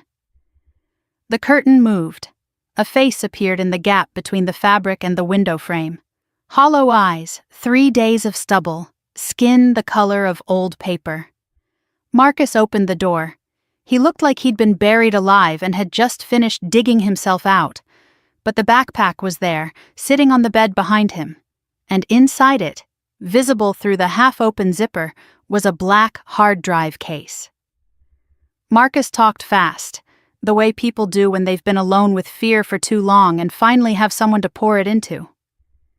The night I'd given him the motel address in Nashua, he'd driven there as planned, checked in, slept badly. 12 hours later, his phone rang. Unknown number. A man's voice, calm, conversational, the kind of voice that doesn't need to raise itself because the words do the work. Mr. Webb, we know where you are. We know what you have. Return it and this ends quietly. Keep it, and we'll make sure you never work again. We'll also make sure the gambling debts become public, including the ones you owe to people who don't go through courts. Marcus panicked, threw his things in the car, ditched his phone at a rest stop in Manchester, bought a prepaid from a gas station, and drove north until the towns got small enough to disappear in. I know I should have called you, he said, his hands wrapped around a paper cup of vending machine coffee that had gone cold an hour ago. I just couldn't think. All I could hear was that voice. Did you recognize it? No, but he knew exactly what was on the hard drive. He listed specific file names. Whoever called me had seen the contents. Which meant Daniel's people knew the hard drive existed, and knew at least some of what was on it. The clock was real. Friday wasn't arbitrary. It was the deadline Daniel had set for damage control. I took the hard drive and set up my laptop on the motel's small desk, disconnected from the internet, no Wi-Fi, no Bluetooth, air-gapped the way I'd been trained to handle potentially compromised data. Frank stood by the window watching the parking lot. Marcus sat on the bed chewing his thumbnail down to the skin. I plugged in the drive and opened it. The file structure was organized the way a meticulous criminal organizes evidence of his own crimes, by date, by project, by target. 18 months of emails between Daniel Moretti, Victor Hale, and multiple recipients using coded aliases. The language was corporate on the surface, but the content was espionage. Discussions about acquiring technical assets from 3 different defense contractors. Schedules for extraction windows when security protocols were weakest. Payments to insiders routed through cryptocurrency and offshore accounts in Cyprus and the Caymans. I found a folder labeled Meridian Active. Inside were technical schematics I recognized immediately because I'd designed them. The encryption architecture for Project Sentinel, the classified system I'd spent 3 years building for the Department of Defense. My work, copied, annotated, and packaged for sale. The buyer communications referenced a foreign intermediary whose digital signature pointed to a shell company with ties to a nation-state intelligence service. This wasn't corporate theft. This was selling classified American defense technology to a foreign government. My hands went still on the keyboard. The thing I was most proud of, the system I'd poured 3 years of my life into, the work that I believed was protecting people, had been stolen from under me and turned into merchandise. Deeper in the files, I found the folder I'd been hunting for. Subject line: Gatekeeper, Monthly Report. A series of status updates sent to Daniel from inside Meridian Defense. Technical details about project timelines, security protocols, personnel changes, budget allocations. The sender's alias was GK7. The reports were thorough, precise, written by someone who understood classified defense systems from the inside out. I cross-referenced the technical details in the emails with information only accessible to holders of Level 4 security clearance at Meridian. There were 6 people in the entire company with that clearance. I was one. The CEO and CTO rarely engaged with project-level details. The 2 division directors oversaw different programs. That left one person whose access, schedule, and technical vocabulary matched the GK7 reports line by line. Howard Langford, my supervisor, my mentor, the man who'd recommended me for the Project Sentinel team, the man who'd encouraged me to attend the charity gala where I met Daniel, the man who'd talked me out of leaving Meridian when 2 other companies tried to recruit me, saying, "Meridian needs you, Kayla. You're irreplaceable here." I pulled up the specific emails. The writing style was Howard's, the same cadence, the same tendency to use semicolons where other people used periods, the same habit of starting paragraphs with regarding and per our discussion. One email dated 18 months ago read, "Asset is fully integrated. Access to Project Sentinel encryption architecture is complete. Recommend accelerating timeline. Asset's engagement to M is stabilizing her routine, making extraction predictable." Asset. That was me. Fully integrated meant I was in position. Engagement to M, Daniel Moretti, was keeping me stable and predictable, easier to steal from. Howard had written about me the way an engineer writes about a component in a system. No name, no humanity, just function. Every late-night pep talk, every promotion recommendation, every "you're the best engineer I've ever managed" was a calibration. He wasn't building my career. He was building a pipeline, and I was the pipe. I thought back further, and the memories reshuffled themselves like cards being dealt into a new hand. Howard suggested I attend the charity gala. "Good networking, Kayla. You deserve a night out." Howard encouraged me to accept Daniel's first dinner invitation. "He seems like a solid guy. Don't overthink it. You deserve to be happy." Howard recommended me for the exact project that made me valuable as a target. Every nudge, every smile, every moment of supposed mentorship was a man positioning an asset for extraction. Frank was watching my face. He'd been doing this work long enough to recognize the expression of someone discovering that the ground they've been standing on is hollow. "What did you find?" he asked. I turned the laptop toward him. He read the emails, leaned back, exhaled through his nose. "Your boss." "My mentor," I corrected. The person I trusted more than anyone at that company. He fed me to Daniel. Every step of the way, he fed me to him. Frank didn't say he was sorry. He didn't say it would be okay. He said, "Keep going. There's more on that drive and we're burning daylight." There was more. A separate folder deeper in the file structure labeled Legacy Operations. Older files. Archived emails from 4 years ago. The Natalie Chen operation. I opened them expecting to see Daniel and Victor Hale. They were there, but so was a name I was not prepared for.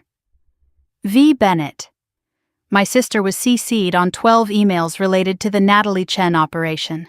Not as a passive observer receiving courtesy copies. She authored 3 of them. One email, dated 4 years ago from Vanessa to Daniel, read, "NC is becoming suspicious. She's asking questions about data access and has started changing her passwords more frequently. I suggest we accelerate the separation protocol before she builds a case. I've already identified a replacement candidate at Meridian Defense, my sister, Kayla Bennett. She has higher clearance than NC and significantly easier to control due to family dynamics. She trusts me completely. I can facilitate the introduction whenever you're ready to proceed. I read it 3 times. The motel room was silent except for the hum of the baseboard heater and Marcus's shallow breathing from the bed.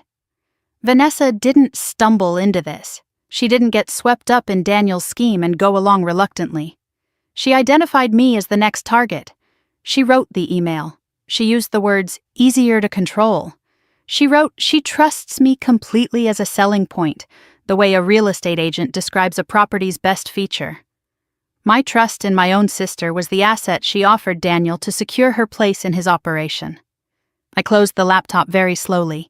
The click of the screen meeting the keyboard was the loudest sound in the room. I stood up and walked to the bathroom, closed the door, sat on the tile floor with my back against the tub, and then I cried. Not the way I cried at the gate when Daniel and Vanessa drove away. That was shock. This was something deeper, something that came from a place beneath memory, beneath logic, beneath the part of my brain that analyzes systems and finds patterns. This was the part that was still 8 years old, sharing a bedroom with her big sister, whispering across the gap between their beds, believing that the person on the other side of the dark was the safest person in the world. Vanessa sat at a desk and typed, "She trusts me completely," and sent it to a man who would spend 2 years dismantling me. She did it after watching him do the same thing to Natalie Chen. She knew what would happen. She'd seen the blueprint. And she volunteered her own sister as the building material. I stayed on that bathroom floor for 15 minutes. I let it move through me because I'd spent my whole life pushing things down, and I was done. I was done being the woman who held it together so everyone else could fall apart. After 15 minutes, I washed my face with cold water, looked at myself in the motel bathroom mirror under the fluorescent light that made everyone look half dead, and went back out. Frank was standing by the window. Marcus was exactly where I'd left him. Frank said gently, "You don't have to do the rest tonight." "She watched what happened to Natalie," I said. "She watched that woman's life get destroyed. Then she typed an email recommending me as the replacement. I have to finish this tonight, Frank, because if I stop now, I'm not sure I'll start again." I copied the entire hard drive onto 2 encrypted backup drives. One went to Frank for physical safekeeping. One I would deliver to Rachel Dominguez at the FBI in the morning. The original stayed with me. I called Rachel at 1 a.m. from the burner phone. She answered on the second ring. She hadn't been sleeping either. I gave her the summary. Howard Langford is gatekeeper. Vanessa was involved in the Natalie Chen operation 4 years ago and personally recommended me as the next target. The hard drive contains 18 months of espionage communications, financial records, and buyer contacts with enough detail to build a federal case against Daniel Moretti, Howard Langford, Victor Hale, and Vanessa Bennett. Rachel was quiet for a long time. "Kayla, this is enough. This is enough for arrest warrants, for all of them. But I need you to understand what happens next. When we move fast, and everything goes public. Your name, your family, your work. The media coverage will intensify before it gets better. My family chose their side when they cashed that check. I have nothing left to protect except the truth." "One more thing," Rachel said. "The anonymous messages you've been receiving, we've been trying to trace them on our end too. We're getting closer. Whoever's sending them is inside Moretti's organization and they want him to fall as badly as you do." "Or they want me to think that," Rachel almost laughed. "Fair point. Stay sharp, Ms. Bennett." I hung up and looked at the hard drive sitting on the motel desk. Everything I needed was on that device. Every lie, every scheme, every betrayal mapped out in cold corporate language. Howard's monthly reports, Vanessa's recruitment email, Daniel's buyer communications, the architecture of an operation that had consumed 2 women's lives and was reaching for a third. 2 days until Friday. 2 days until Daniel planned to disappear. 48 hours to make sure that when the walls came down, they buried everyone who deserved it. Starting with my sister. Daniel Moretti called me on Thursday evening, one day before the anonymous sender's Friday deadline, using a number I didn't recognize. I almost didn't answer. I'd been screening every call for weeks, letting unknown numbers go to voicemail, listening to the recordings with the volume low in case they contained threats I didn't want Megan to overhear. But something made me pick up. Maybe instinct. Maybe the part of me that knew this call was coming the way you know a storm is coming when the air changes pressure. Kayla. His voice was the same, warm, controlled, the voice that had told me I was extraordinary, that had whispered against my hair at night, that had proposed to me on one knee while a string quartet played, and I cried because I thought I'd finally been chosen. I'd like to meet with you. Just the two of us. No lawyers, no theatrics. I think we can resolve this situation like rational adults. Every cell in my body said no. But I called Rachel Dominguez before I called my instincts. Rachel said yes. She said it fast, which told me the FBI had been waiting for Daniel to make contact. "We'll wire you," she said. "Small device, undetectable. If he says anything incriminating, anything that references the operation, the women, the espionage, we can use it. This could accelerate the timeline significantly. You want me to go in there with a recording device and sit across from a man who's been surveilling my best friend and erasing women for a decade? I want you to go in there and let him talk. Men like Moretti can't resist explaining how smart they are. It's their weakness. They need the person they've beaten to know how thoroughly they've been beaten. Give him an audience and he'll give us evidence." I agreed because Rachel was right, and because I wanted to look Daniel in the eyes and hear him say what I already knew. Not for the case, for me. We met at a restaurant in Back Bay called Harrington's, the kind of place where the entrees don't list prices, and the lighting is designed to make powerful people look even more powerful. Private booths in the back, leather seats the color of dried blood, a sommelier who appeared and disappeared like a ghost. Daniel was already there when I arrived. He stood as I approached, extending his hand the way he'd done 100 times at galas and fundraisers and dinner parties where I stood beside him and smiled because that was my role, to stand beside him and smile. I didn't take his hand. He withdrew it without changing expression and gestured to the seat across from him. "Thank you for coming. I wasn't sure you would." I sat down. The recording device was taped beneath my collarbone under a scarf Megan had lent me, silk with a pattern of blue flowers. I could feel its weight like a second heartbeat. "What do you want, Daniel?" He smiled. The shark smile. The one I used to find charming because I didn't understand that charm is just manipulation wearing a dinner jacket. "Straight to business. I always liked that about you, Kayla. You never wasted time on pretense." He reached into the inside pocket of his jacket and produced an envelope. Cream-colored, heavy paper. The same kind he used for the handwritten letters he'd sent me during the courtship, back when I thought handwritten letters meant someone loved you instead of meaning they'd studied your psychological profile and knew you valued old-fashioned gestures. He slid the envelope across the table. I opened it. Inside was a single sheet of paper outlining a settlement offer. $3 million deposited into any account of my choosing. A furnished apartment in Miami, title transferred to my name, no strings. All pending allegations related to the Meridian data breach would be resolved favorably, meaning someone would make the investigation disappear. In exchange, I would sign a comprehensive non-disclosure agreement covering all interactions with Daniel, Vanessa, and any associated parties. I would leave Boston permanently. I would cease all contact with federal investigators. I would disappear. $3 million is generous, Daniel said, leaning back, wineglass in hand. More than generous given the circumstances. You could start over, new city, new career, a life without lawyers and courtrooms and headlines. Think about it, Kayla. What does fighting get you? More pain, more exposure, more of your personal life dragged through the press. Take the money, walk away, be smart.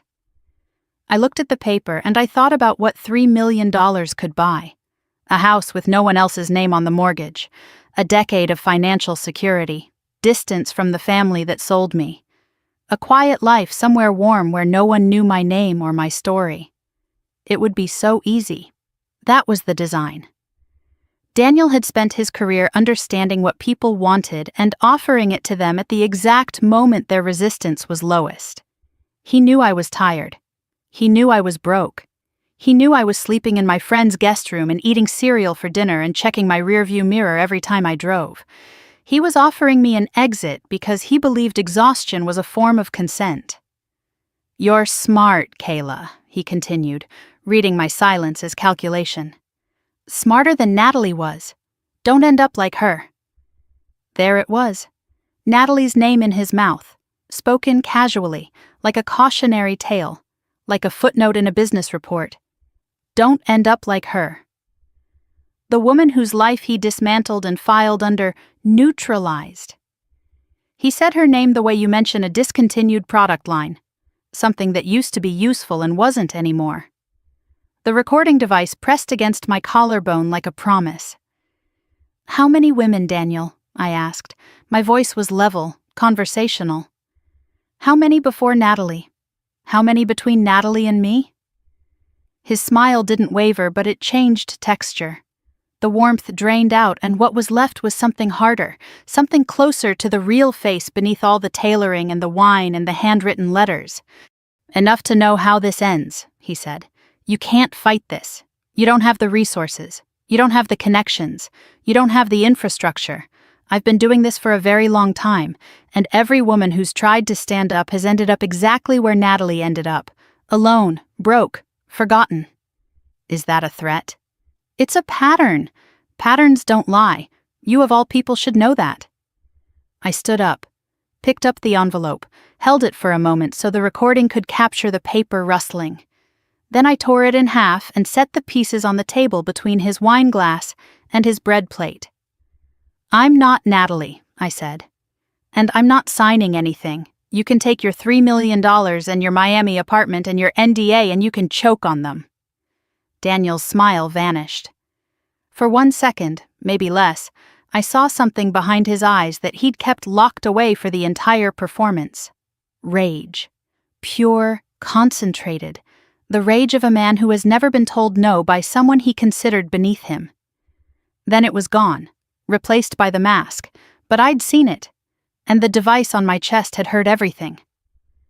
I walked out of the restaurant and didn't look back. Rachel was in a surveillance van parked on Boylston Street 2 blocks away. I climbed in through the side door and handed over the scarf with the device still attached. Rachel played the recording back through a speaker.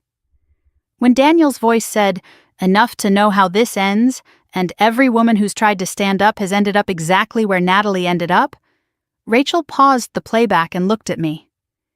He referenced Natalie Chen by pattern, if not by name.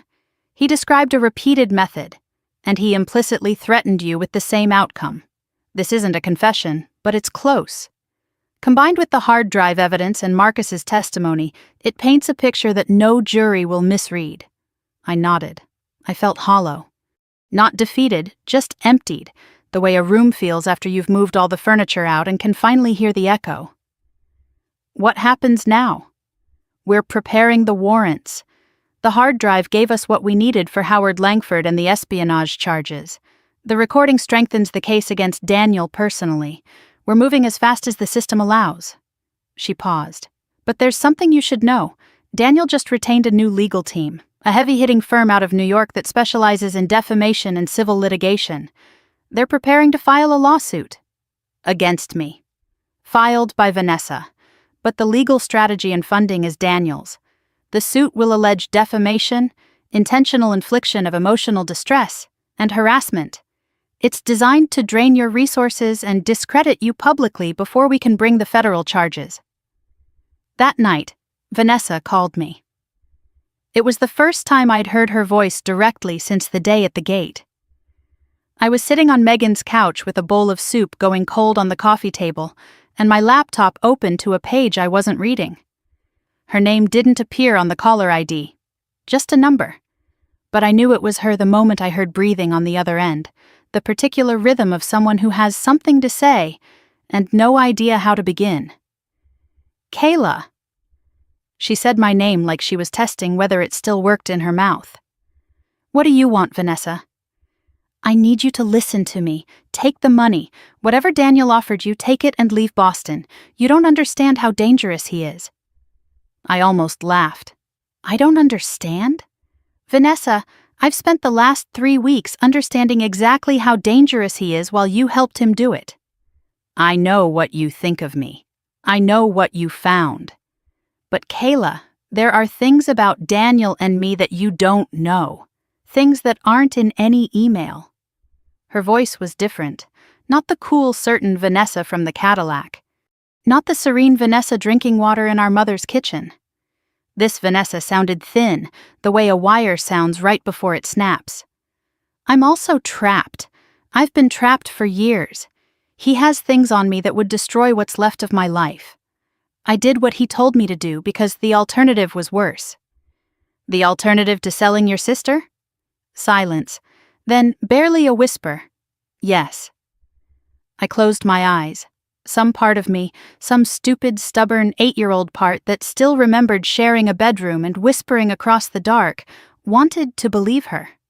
Wanted to believe that Vanessa was a victim too, that she'd been manipulated the same way I had, that somewhere inside the woman who typed, "She trusts me completely," there was still the sister who braided my hair before school and told me I was brave.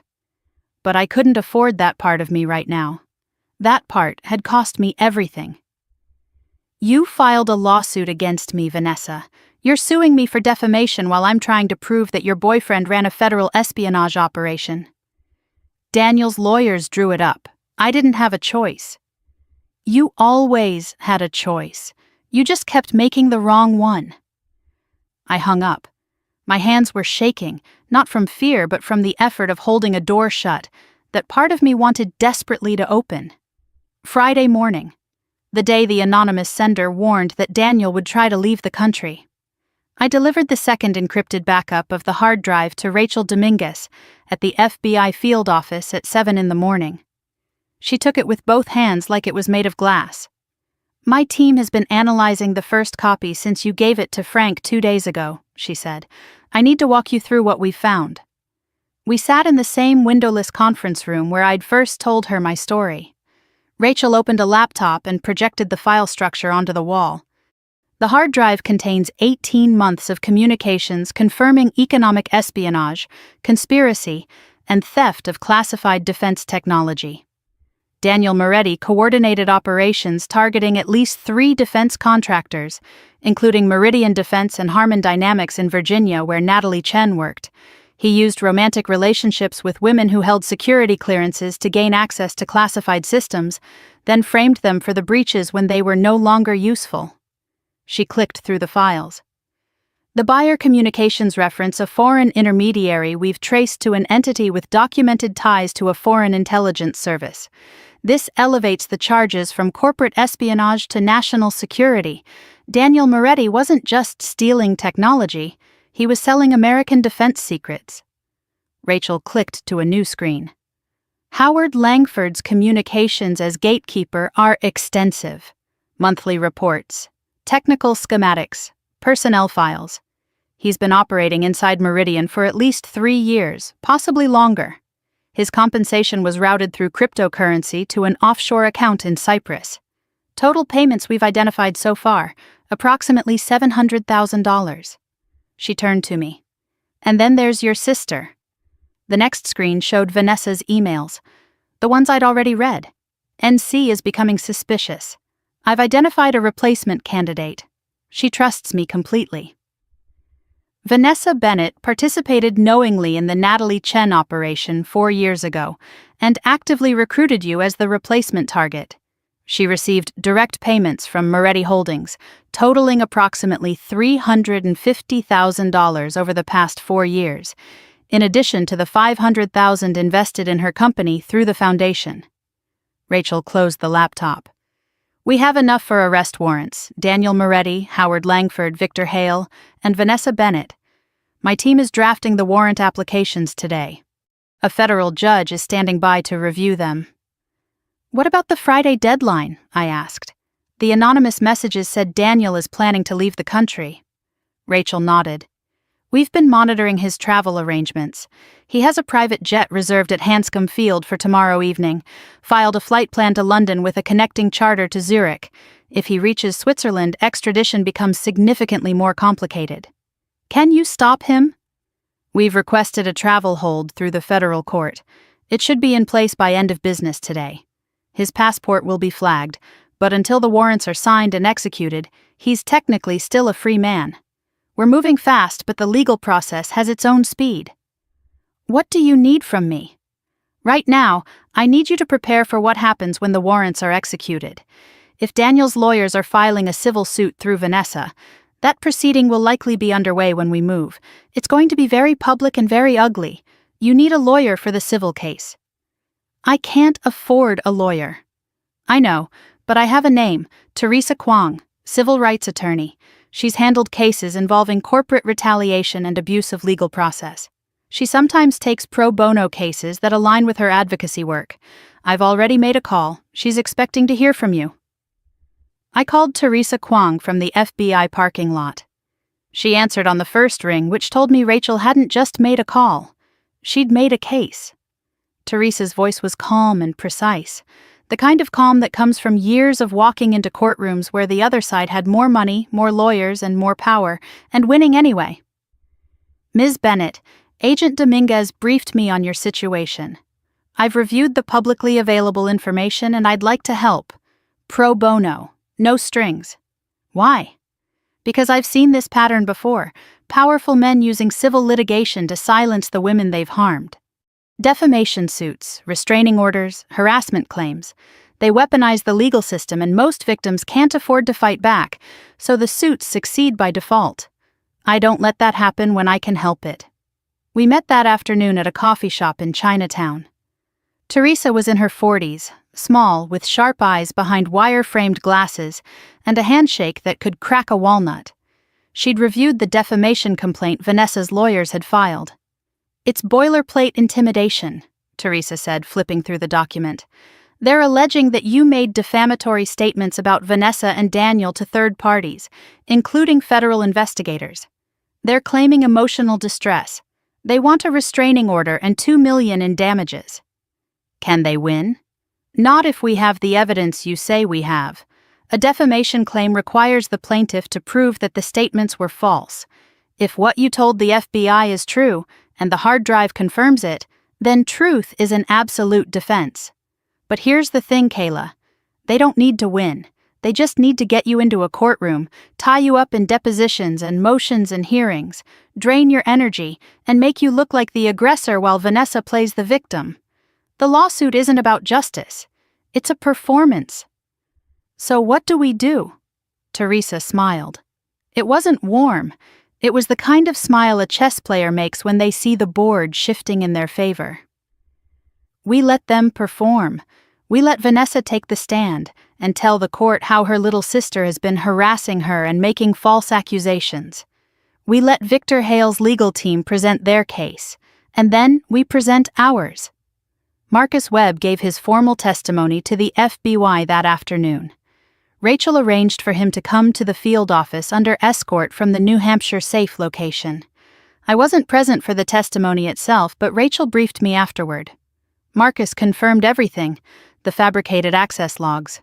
Vanessa's recruitment of him at the company happy hour. Daniel's pressure and threats tied to the gambling debt. The hard drive he copied from Daniel's office when he realized the operation was larger than he'd been told. He also provided a detail he'd been too scared to mention before. 6 months ago, Howard Langford had called Marcus into his office, closed the door, and told him directly that if anyone ever asked questions about the data logs, Marcus was to say that Kayla Bennett had provided him with her login credentials voluntarily. Langford told me to lie under oath if it came to that, Marcus told Rachel. He said Daniel would make sure I was protected. He said it like he was discussing a budget report. No emotion, no hesitation, just instructions. Rachel added Marcus's testimony to the warrant applications and submitted the complete package to the federal judge. The warrants covered Daniel Moretti, Howard Langford, Victor Hale, and Vanessa Bennett. Charges included economic espionage, conspiracy to commit theft of classified defense technology, bribery of a federal contractor employee, wire fraud, money laundering, and obstruction of justice. The judge reviewed the applications that evening. At 9:47 that night, Rachel called me. "Warrants are signed, all 4. We execute Monday morning. Daniel's travel hold is active. His passport was flagged 2 hours ago. He's not going anywhere." I sat on the edge of Megan's guest bed and pressed the phone against my ear and listened to Rachel outline the operational plan. FBI teams would simultaneously arrest Daniel at his penthouse in Back Bay, Howard at the Meridian Defense Offices, and Victor Hale at his law firm. Vanessa would be picked up separately and offered the chance to cooperate. "The civil hearing on Vanessa's defamation suit is scheduled for Monday afternoon," Rachel said. "We're timing the arrests to coincide. If everything goes according to plan, Daniel will be in federal custody before Vanessa's lawyers finish their opening statement." I hung up and sat in the dark room for a long time. Monday. 3 days away. After weeks of running, digging, hiding, crying on motel bathroom floors and eating cereal at midnight and watching my life collapse one pillar at a time, the machinery of justice was finally turning. Not because the system worked on its own. It didn't. The system had failed Natalie Chen completely 4 years ago. The system had suspended me from my job, let a corrupt judge's friend file a restraining order, allowed a media hit piece to paint me as unstable. The system hadn't saved me. I'd crawled inside it and rewired it from the inside, the way I'd rewired encryption systems my entire career. I found the vulnerabilities. I traced the connections. I built the case the system needed but couldn't build for itself. My burner phone buzzed. One last anonymous message. Same number, short this time, just 4 words. "Monday, be in court." I stared at the screen. The anonymous sender knew about the warrants. They knew about the timing. They knew I'd be in the courtroom when it happened. Whoever this person was, they were close enough to the FBI's operational planning to know the schedule, or close enough to Daniel to know when the walls were about to close. Either way, they wanted me there. They wanted me to see it happen. I typed back, "I will be." This time 3 dots appeared and a reply came through. "Good, he never expected you to fight, none of them did."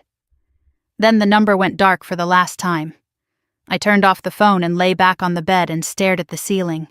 In 3 days I would walk into a courtroom and watch the people who tried to erase me discover that I was still here, that I had always been here, that the woman they dismissed as a convenient target, the reliable sister, the quiet engineer, the easy mark, had taken everything they'd thrown at her and built a weapon out of the wreckage.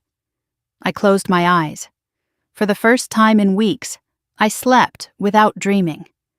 The Suffolk County Courthouse smelled like floor polish and old paper, and the particular brand of anxiety that seeps into the walls of any building where people come to have their lives rearranged by strangers in robes. I arrived at 8:15 on Monday morning wearing a navy blazer I'd bought at a consignment shop in Cambridge the day before, because every piece of professional clothing I owned was either locked in an apartment I could no longer access, or hanging in a closet that had been emptied by my sister's hands. Teresa Kwong met me in the lobby. She was carrying a single leather briefcase that looked like it had survived more courtrooms than most lawyers would see in a lifetime.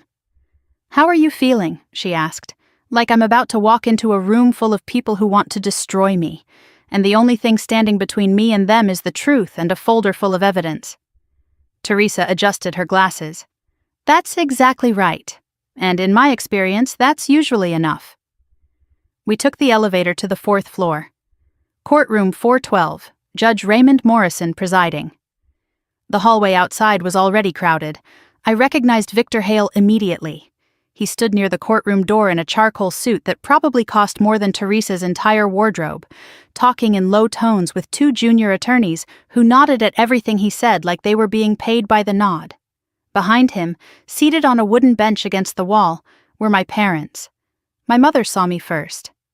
Diane Bennett was wearing the blue dress she reserved for church and funerals, which told me she understood that today was one or the other. Her eyes found mine across the hallway, and for a moment she looked like she wanted to stand, to come toward me, to say something that would bridge the distance between us. Then my father put his hand on her knee, a small, firm gesture that said, "Stay." And she looked away. Richard Bennett stared straight ahead, jaw set, arms crossed. He was there for Vanessa. He'd chosen his side and he was sitting in it. I walked past them without stopping. Teresa held the courtroom door open for me and we entered together. The room was large, high-ceilinged, with rows of gallery seating that were already half full. Media was present.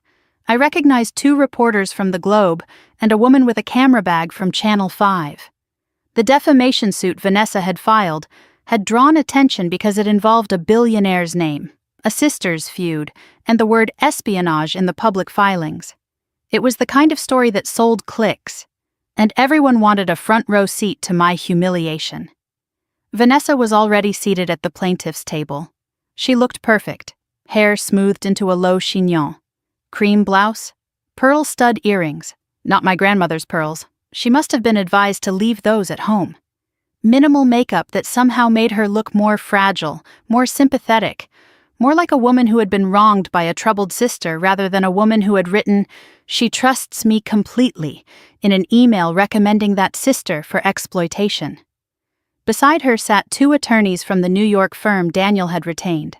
They were sleek and silent, the kind of lawyers who bill by the breath.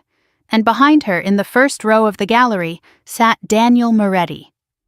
He wore a dark suit with no tie, the top button of his shirt undone in a way that was calculated to look casual rather than careless. His posture said he owned the room. His presence said that even though the lawsuit was filed in Vanessa's name, everyone knew whose money was paying for it and whose interests it served. He was here to watch me lose, to sit in the gallery and observe the final phase of my erasure with the same quiet satisfaction he'd shown when I watched him eat pot roast with my family through the dining room window. I sat down at the defendant's table. Teresa arranged her files with the calm efficiency of a surgeon laying out instruments. "Remember," she said without looking up, "they're going to try to make you emotional. They want tears or anger, something the gallery can photograph and the reporters can describe. Don't give them either. Be clear, be factual, and when it's our turn, let me drive." Judge Morrison entered. Late 50s, silver hair, wire-rimmed glasses, the bearing of a man who had been doing this long enough to be tired of theatrics but not long enough to be cynical about justice. He called the case. Vanessa's lead attorney, a woman named Christine Dell with hair the color of polished copper and a voice that could cut glass, stood and delivered her opening. She painted a portrait of Vanessa as a devoted sister who had watched helplessly as Kayla spiraled after the end of a relationship, making increasingly wild accusations against the man who had broken her heart and the sister who happened to be in his life. Ms. Kayla Bennett has engaged in a systematic campaign of harassment, defamation, and emotional manipulation, Dell said, her voice ringing in the courtroom. She has made false statements to federal investigators. She has contacted witnesses and attempted to coach their testimony. She has made baseless accusations of criminal conduct against her own sister, damaging Ms. Vanessa Bennett's personal and professional reputation. We are here today to seek a protective order and compensatory damages for the harm Ms. Kayla Bennett has inflicted. It was a masterpiece of inversion. Every true thing I had done, contacting the FBI, gathering evidence, finding witnesses, was reframed as harassment. Every lie they had told was presented as the truth I was trying to destroy. Teresa's opening was shorter. She stood, placed one hand on the table, and spoke directly to Judge Morrison without notes. "Your Honor, my client is a cybersecurity engineer who was framed for a federal crime by her ex-fiancé and her own sister. Every action she has taken since being wrongfully suspended from her position has been in pursuit of truth and in cooperation with federal law enforcement. The plaintiff's claims are not only without merit, they are part of a documented pattern of using civil litigation to silence victims of corporate espionage. We intend to prove this." Morrison's expression didn't change, but I saw his eyes flick briefly toward Daniel in the gallery. A judge who'd been on the bench for decades could smell money influencing a courtroom the way a mechanic can smell a leaking engine. Victor Hale's team called me to the stand first. It was Christine Dell who conducted the examination, and she was good, surgically good. She walked me through a timeline of events that, stripped of context, made me sound exactly the way Daniel's media campaign had painted me. Ms. Bennett, isn't it true that since the end of your engagement you've hired a private investigator to follow your former fiancé? I hired a private investigator to uncover evidence of fraud and espionage. You've traveled to another state to contact a woman your fiancé previously dated? I contacted Natalie Chen because she was a victim of the same operation that targeted me. You've met secretly with a former colleague and obtained materials that may include proprietary corporate data? I received a hard drive containing evidence of classified defense technology being stolen and sold to foreign intermediaries. Dell smiled. Not at me. At the gallery. So you admit to obtaining potentially classified materials outside of any authorized process. I admitted those materials to the FBI, which is the authorized process. Dell changed tactics. She picked up a printed copy of the Boston Globe article. Ms. Bennett, are you currently taking prescription medication for anxiety? I was prescribed medication, yes. The bottles were stolen from my home. Stolen? By whom? By someone acting on behalf of Daniel Moretti, who then provided my prescription information to the press. Do you have proof of that? I have proof that my home was entered and items were removed without my consent during a period when Daniel Moretti and Vanessa Bennett had access to my residence. That's not what I asked. Do you have proof that Daniel Moretti personally directed the theft of your medication? I looked at Dell. She was good. She was trying to isolate each piece of my story and make it sound paranoid when removed from the chain. One crazy-sounding claim at a time, until the jury of public opinion saw a pattern of instability instead of a pattern of persecution. No single piece of evidence proves everything on its own, I said.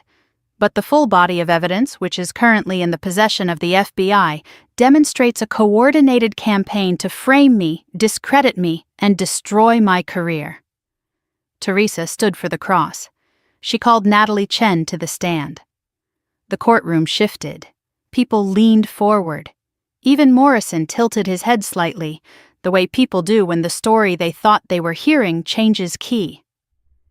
Natalie walked to the witness box in a dark suit she'd bought for the occasion, her hand steady, her voice clear.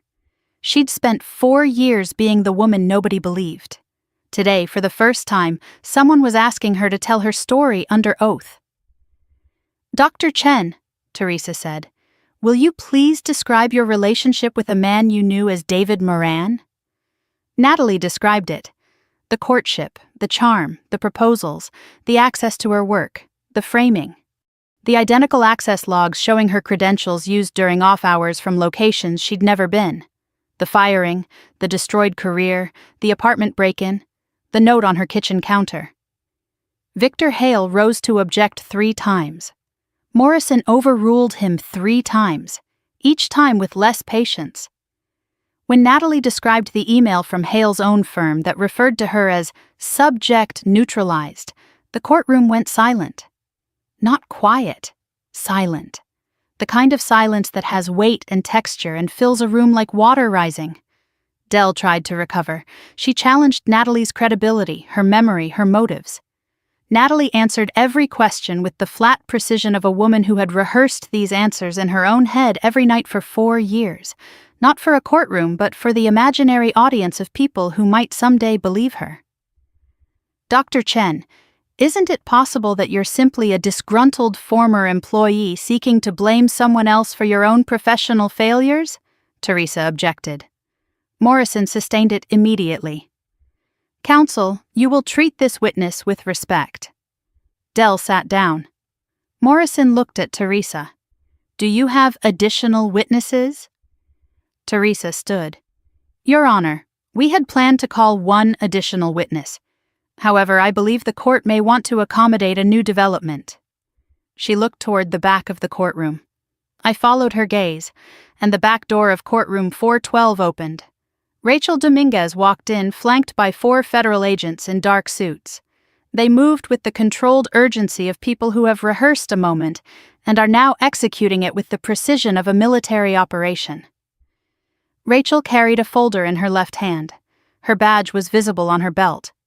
She walked down the center aisle and stopped halfway between the gallery and the bench. "Your Honor, I'm Special Agent Rachel Dominguez, FBI Counterintelligence Division. I apologize for the interruption. We have federal arrest warrants for Daniel Moretti, present in this courtroom, on charges of economic espionage, conspiracy to commit theft of classified defense technology, bribery of a federal contractor employee, money laundering, and wire fraud." The room didn't erupt. It cracked, like a pane of glass hit by a stone, the fracture spreading outward in every direction at once. Victor Hale was on his feet, his face the color of ash. "This is outrageous. You cannot arrest a man in the middle of a civil proceeding. This is a violation of—" Rachel did not look at him. She nodded to 2 of the agents who walked toward Daniel. He stood slowly, the way a man stands when he refuses to believe the ground is moving beneath him. He adjusted his cuffs. He buttoned his jacket. The last gestures of a man who had controlled every room he'd ever entered, performed now in a room he had just lost. The agents reached him. One said, "Mr. Moretti, please turn around." Daniel turned. The handcuffs clicked. The sound was small and metallic and final. He did not look at Vanessa, not once. He walked past her table, past the woman he'd used as a recruiter and a weapon and a shield, and he did not turn his head a single degree in her direction. He looked at me, held my gaze for 2 seconds. 3. Then one of the agents put a hand on his shoulder and guided him toward the side exit, and Daniel Moretti walked out of the courtroom and out of my life.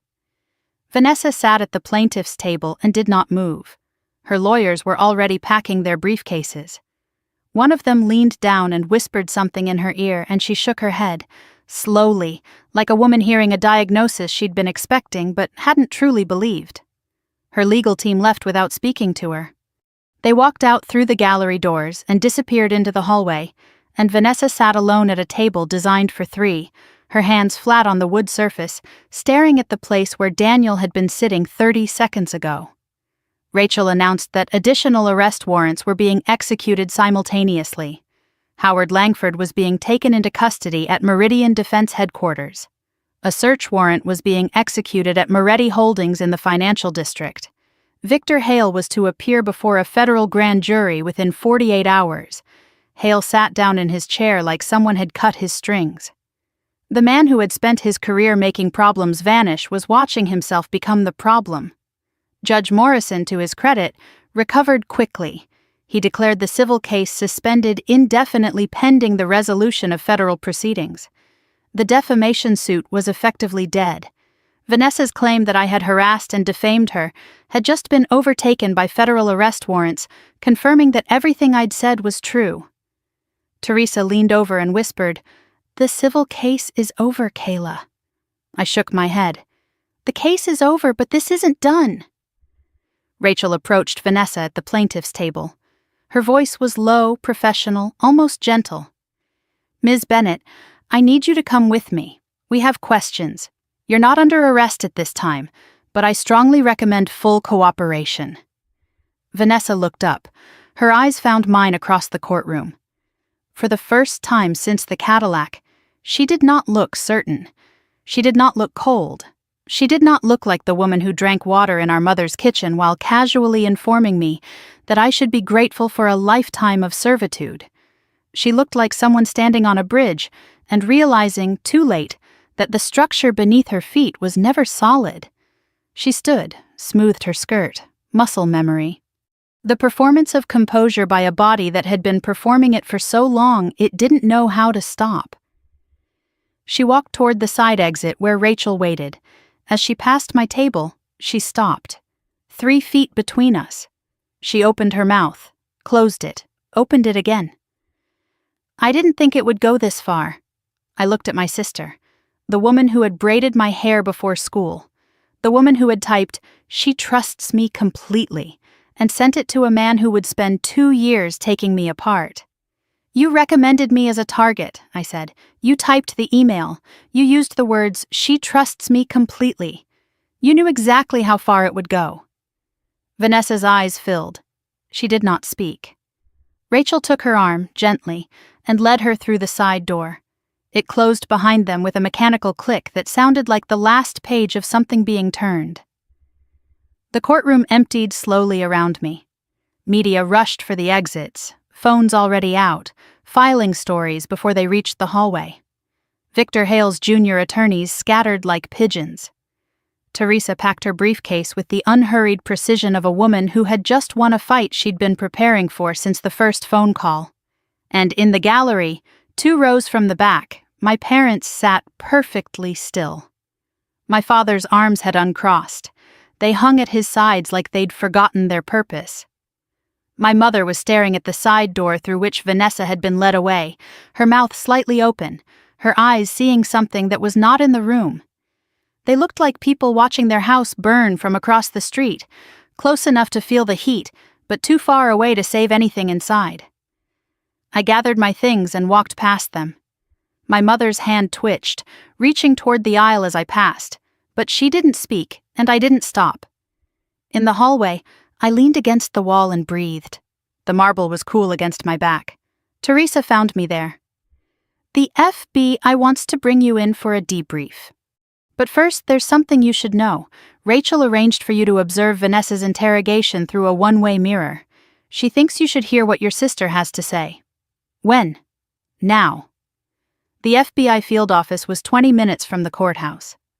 Rachel met us at the entrance and led us through security, down the fluorescent hallway I was beginning to know by heart, past the windowless conference room where I'd first laid out my evidence, to a door marked Observation.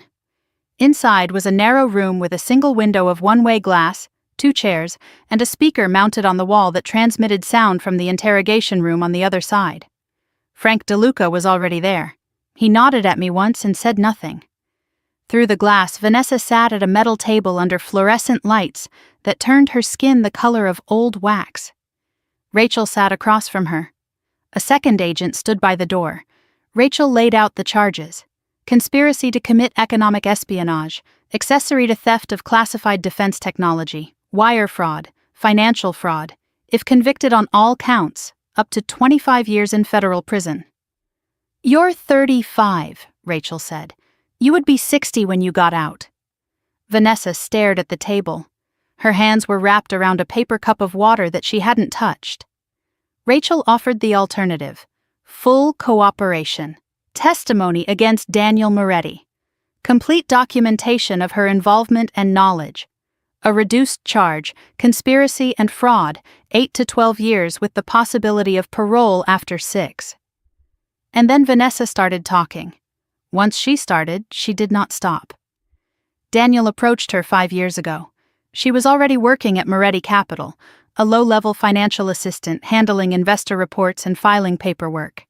He noticed her the way predators notice vulnerability, not with malice at first, but with recognition. He learned about her family, the dynamic with Kayla, the favoritism that had left Vanessa with everything and nothing at the same time, every advantage, and none of the self-sufficiency that comes from earning something on your own. He learned about the debt she'd accumulated through failed business ventures she hid from her parents, the loans she'd defaulted on, the credit cards maxed out on a lifestyle she couldn't sustain but couldn't surrender, because surrender meant admitting that the golden child was hollow. He offered to clear the debt. Then he offered something more dangerous: a role. "He told me I was special," Vanessa said, her voice stripped of every performance I'd ever heard from her. "He said I was the smart one in the family, that Kayla was talented but naive, that together he and I could build something real. He made me feel like I mattered, not because of what I could give him, but because of who I was." I stood behind the glass and listened to my sister describe being seduced by the same methodology Daniel had used on me. Different words, same architecture. He found the hollow place inside her and poured himself into it until she couldn't tell where she ended, and he began. Rachel pushed. When did it become criminal? Gradually. He asked me to provide background on Kayla, work habits, personality, vulnerabilities, relationship history. I rationalized it. I told myself he genuinely liked her. That maybe they'd be happy. Maybe it would work out and I'd have been part of something good. But you knew about Natalie Chen. Vanessa went still. The paper cup in her hands compressed slightly. Yes. You were involved in the operation against Dr. Chen 4 years ago. Yes. You witnessed the destruction of her career, her reputation, and her personal life using the same methods that were later applied to your sister. Yes. And you still recommended Kayla as the replacement target. The silence lasted 11 seconds. I counted. Yes. Rachel leaned forward. Tell me about the email. The one where you wrote, "She trusts me completely." Vanessa's hands trembled. Water sloshed against the sides of the paper cup. I wrote that because it was true. Kayla trusted me more than anyone in the world. She'd given up things for me that I never asked for and never deserved. The scholarship, the loans, the money. She gave and never asked what I was doing with any of it. She paused. I wrote those words because Daniel told me that Kayla's trust in me was the most valuable asset I could offer. Without it, I was just another assistant, another replaceable person in his orbit. With it, I was essential. I was the key to his next operation. And being essential to Daniel Moretti was the first time in my life I felt like I was enough. I pressed my fingers against the glass. It was cold. On the other side, my sister was describing the moment she decided to trade me for the feeling of being important. Not out of hatred, not out of cruelty, out of a desperation so deep and so old that it predated Daniel, predated the debt, predated everything except the two of us in a childhood bedroom where she was told she was special, and I was told to wait my turn. She betrayed me because my trust was the only currency she had, and she spent it because spending it made her feel rich. Behind me, Frank shifted in his chair. Teresa stood motionless by the wall.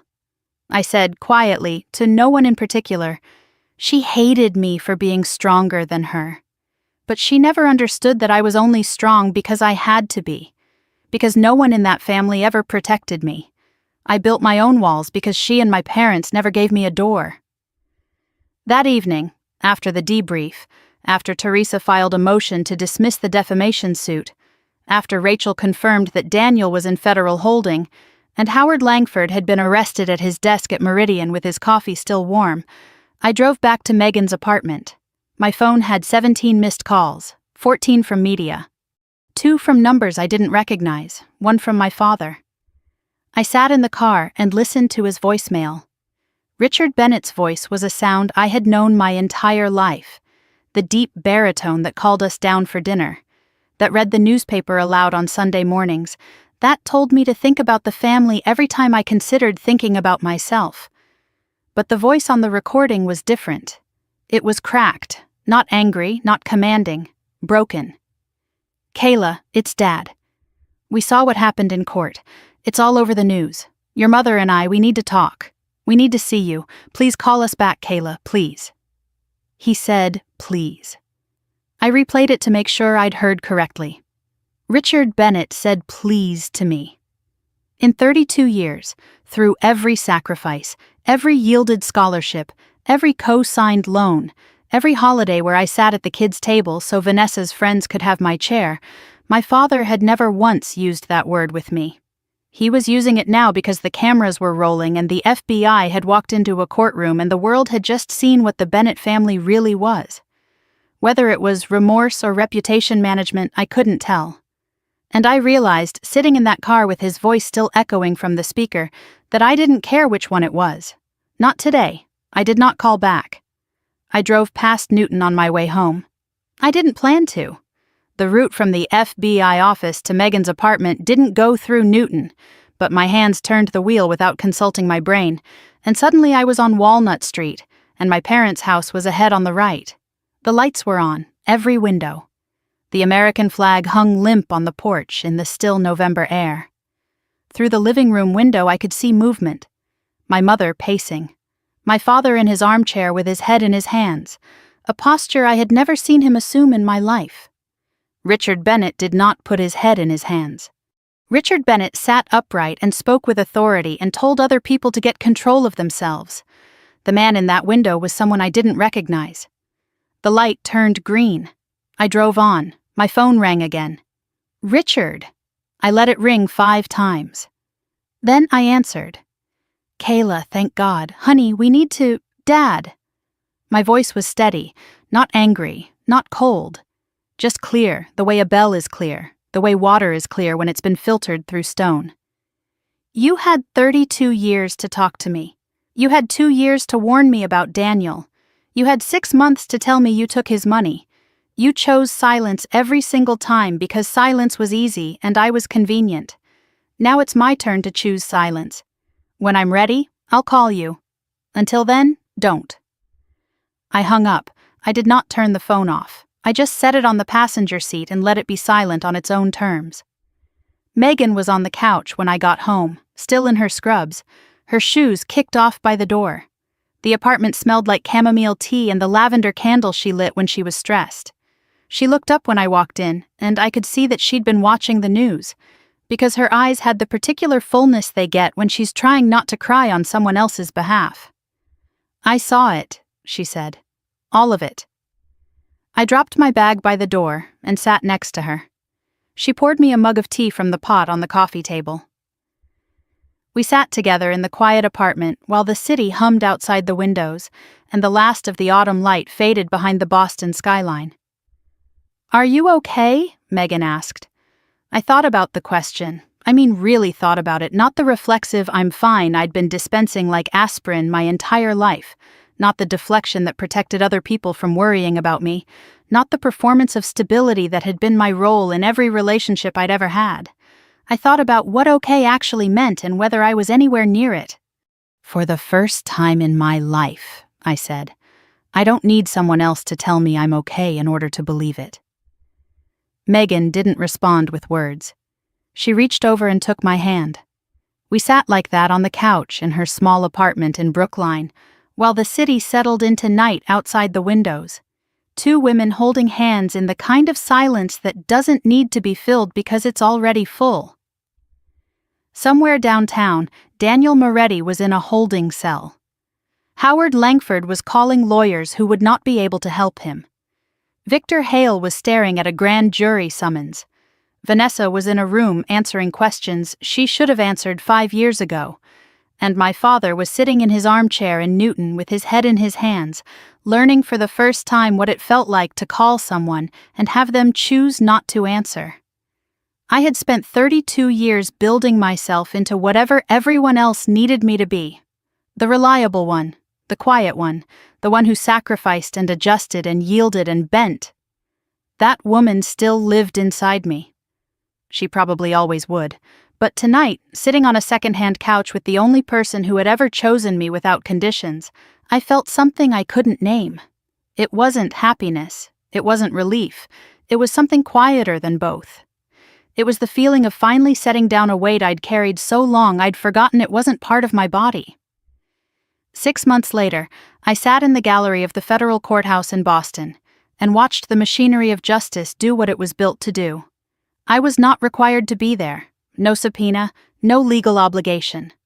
I chose to come because I needed to see it end in the same room where it had begun to unravel, because some things you carry in your body until you watch them be set down in front of witnesses, and because I had earned the right to sit in that room and breathe freely while the people who tried to erase me learned the weight of what they'd done. I wore a navy blazer I'd bought at a store in the Back Bay the week before, paid for with my own money, chosen by my own hand, in a size I didn't have to justify to anyone. It was a small thing. But after a year of wearing borrowed clothes and sleeping in borrowed rooms and eating meals I hadn't chosen because choosing felt like a luxury I no longer deserved, putting on a jacket I'd picked for myself felt like planting a flag on reclaimed ground. Daniel Moretti was sentenced first.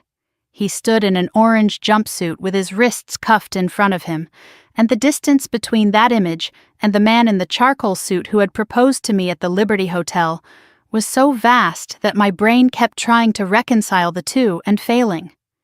The judge read the charges: economic espionage, conspiracy to commit theft of classified defense technology, bribery of a federal contractor employee, wire fraud, money laundering. Daniel's legal team had fought for 18 months. Pretrial motions, procedural challenges, appeals to suppress evidence, attempts to discredit witnesses. None of it worked. The hard drive was too thorough. Marcus's testimony was too specific. Howard's confession, extracted piece by piece over months of interrogation, filled in the gaps the digital evidence left behind. And Vanessa's cooperation, reluctant and painful and incomplete as it was, provided the human narrative that made the data tell a story a jury could understand. Sentence: 20 years in federal prison. No possibility of parole for 12. Daniel did not react when the number was read. His face remained the mask it had always been, the smooth, controlled surface that concealed whatever engine ran beneath it. But as the judge finished speaking, Daniel turned his head and scanned the gallery. His eyes found me.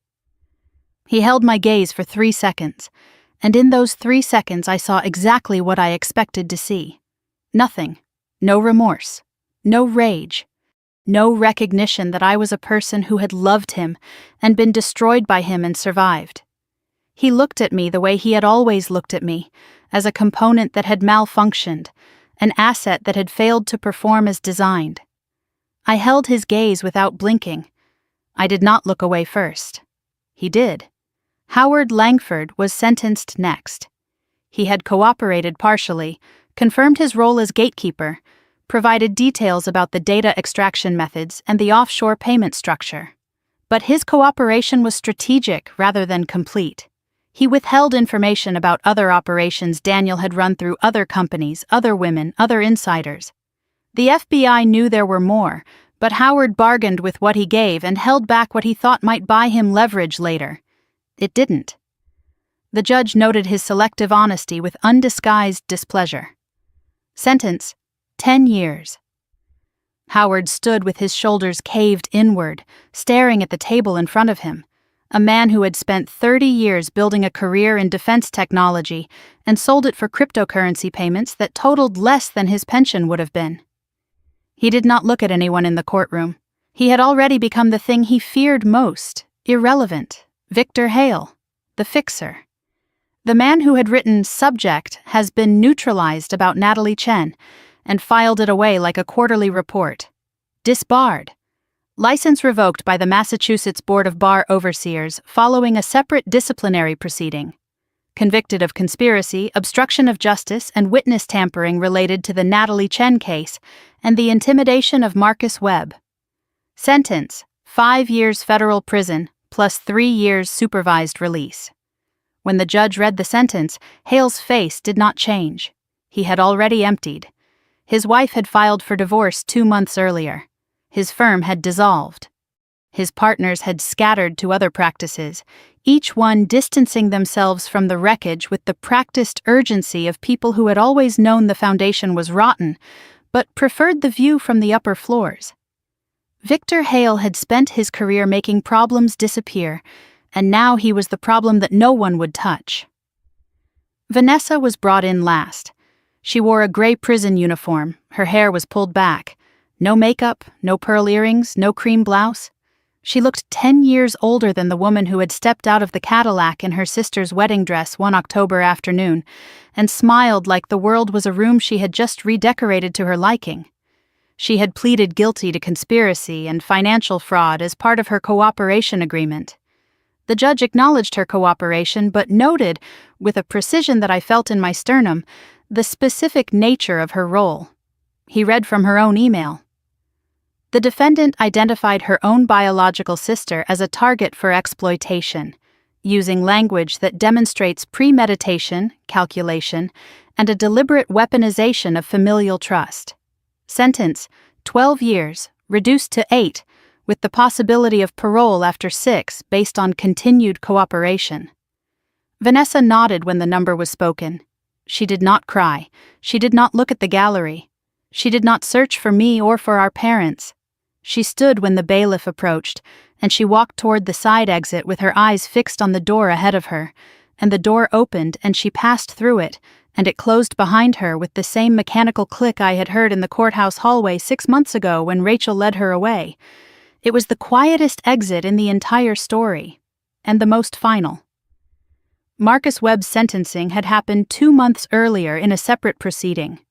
His full involuntary cooperation, combined with documented evidence of coercion through his gambling debt and direct threats from Daniel's operatives, resulted in a reduced charge. 2 years probation and community service. No prison time. He sent me a handwritten letter after his hearing, 3 pages in small, careful handwriting that leaned slightly to the left. He apologized for framing me, for being too weak to refuse, for taking months to find the courage that should have come in the first minute. He wrote, "I don't expect you to forgive me. I wouldn't forgive me. But I need you to know that what you did, standing up when no one else would, when I certainly wouldn't, made me understand that silence isn't neutral. Silence is a choice, and I chose wrong for a very long time." I read the letter once, folded it, and placed it in my desk drawer. I did not reply, but I did not throw it away. Natalie Chen's story finally received the correction it had been owed for 4 years. With the federal case complete and the evidence of Daniel's operation fully documented, Natalie's original termination from Harmon Dynamics in Virginia was formally reviewed by the company's board of directors in coordination with the Department of Defense. The data breach accusation against her was overturned. Her security clearance was restored. She received a financial settlement whose amount was confidential, but Frank told me over coffee one afternoon that it was enough to make up for 4 years of dental software. Natalie accepted a position as a senior cybersecurity consultant at a private firm in Washington, D.C. She and I talked on the phone every other Wednesday evening. Not about the case, not about Daniel or Victor Hale or the emails that had reduced her to a subject line. We talked about books, about cooking disasters, about terrible television shows that we watched anyway because sometimes your brain needs to chew on something soft after years of swallowing stones. She was the only person who understood certain things about my experience without explanation, and I was the only person who understood hers.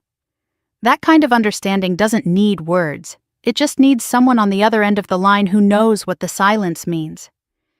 Rachel Dominguez told me who sent the anonymous messages over coffee at a diner in the Seaport District, 3 weeks after the sentencing. I'd been carrying the question for months, turning it over in quiet moments the way you turn over a stone in your pocket, feeling its edges, never quite ready to set it down. "Elena Vargas," Rachel said. "Daniel's former executive assistant at Moretti Holdings. She worked for him for 7 years. Elena had seen everything from the inside.